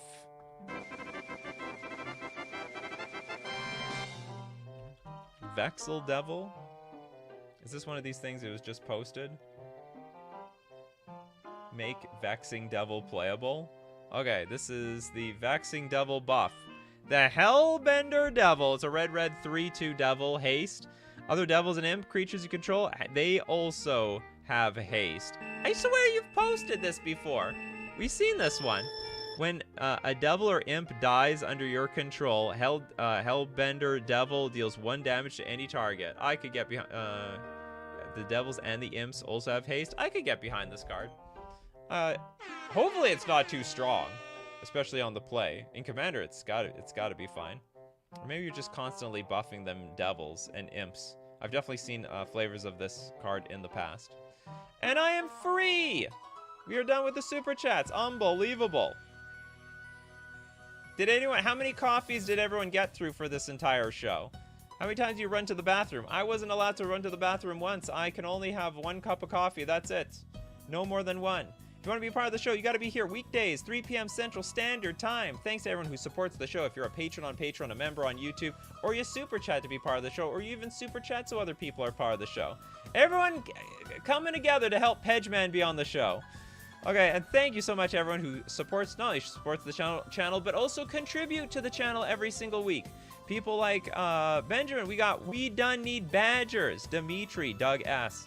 We've got Armando, huge shout out to Pedgeman, Paul Rogg, Majra, of course. The damn draws. Steve Cooper. Congrats again, Nikachu, on your wedding. Oh, thank you so much. I appreciate it. And as usual, my coffee crew, keep brewing up them coffees, and we will keep brewing up the magic. Take care of yourselves, and I will see you at the next cup.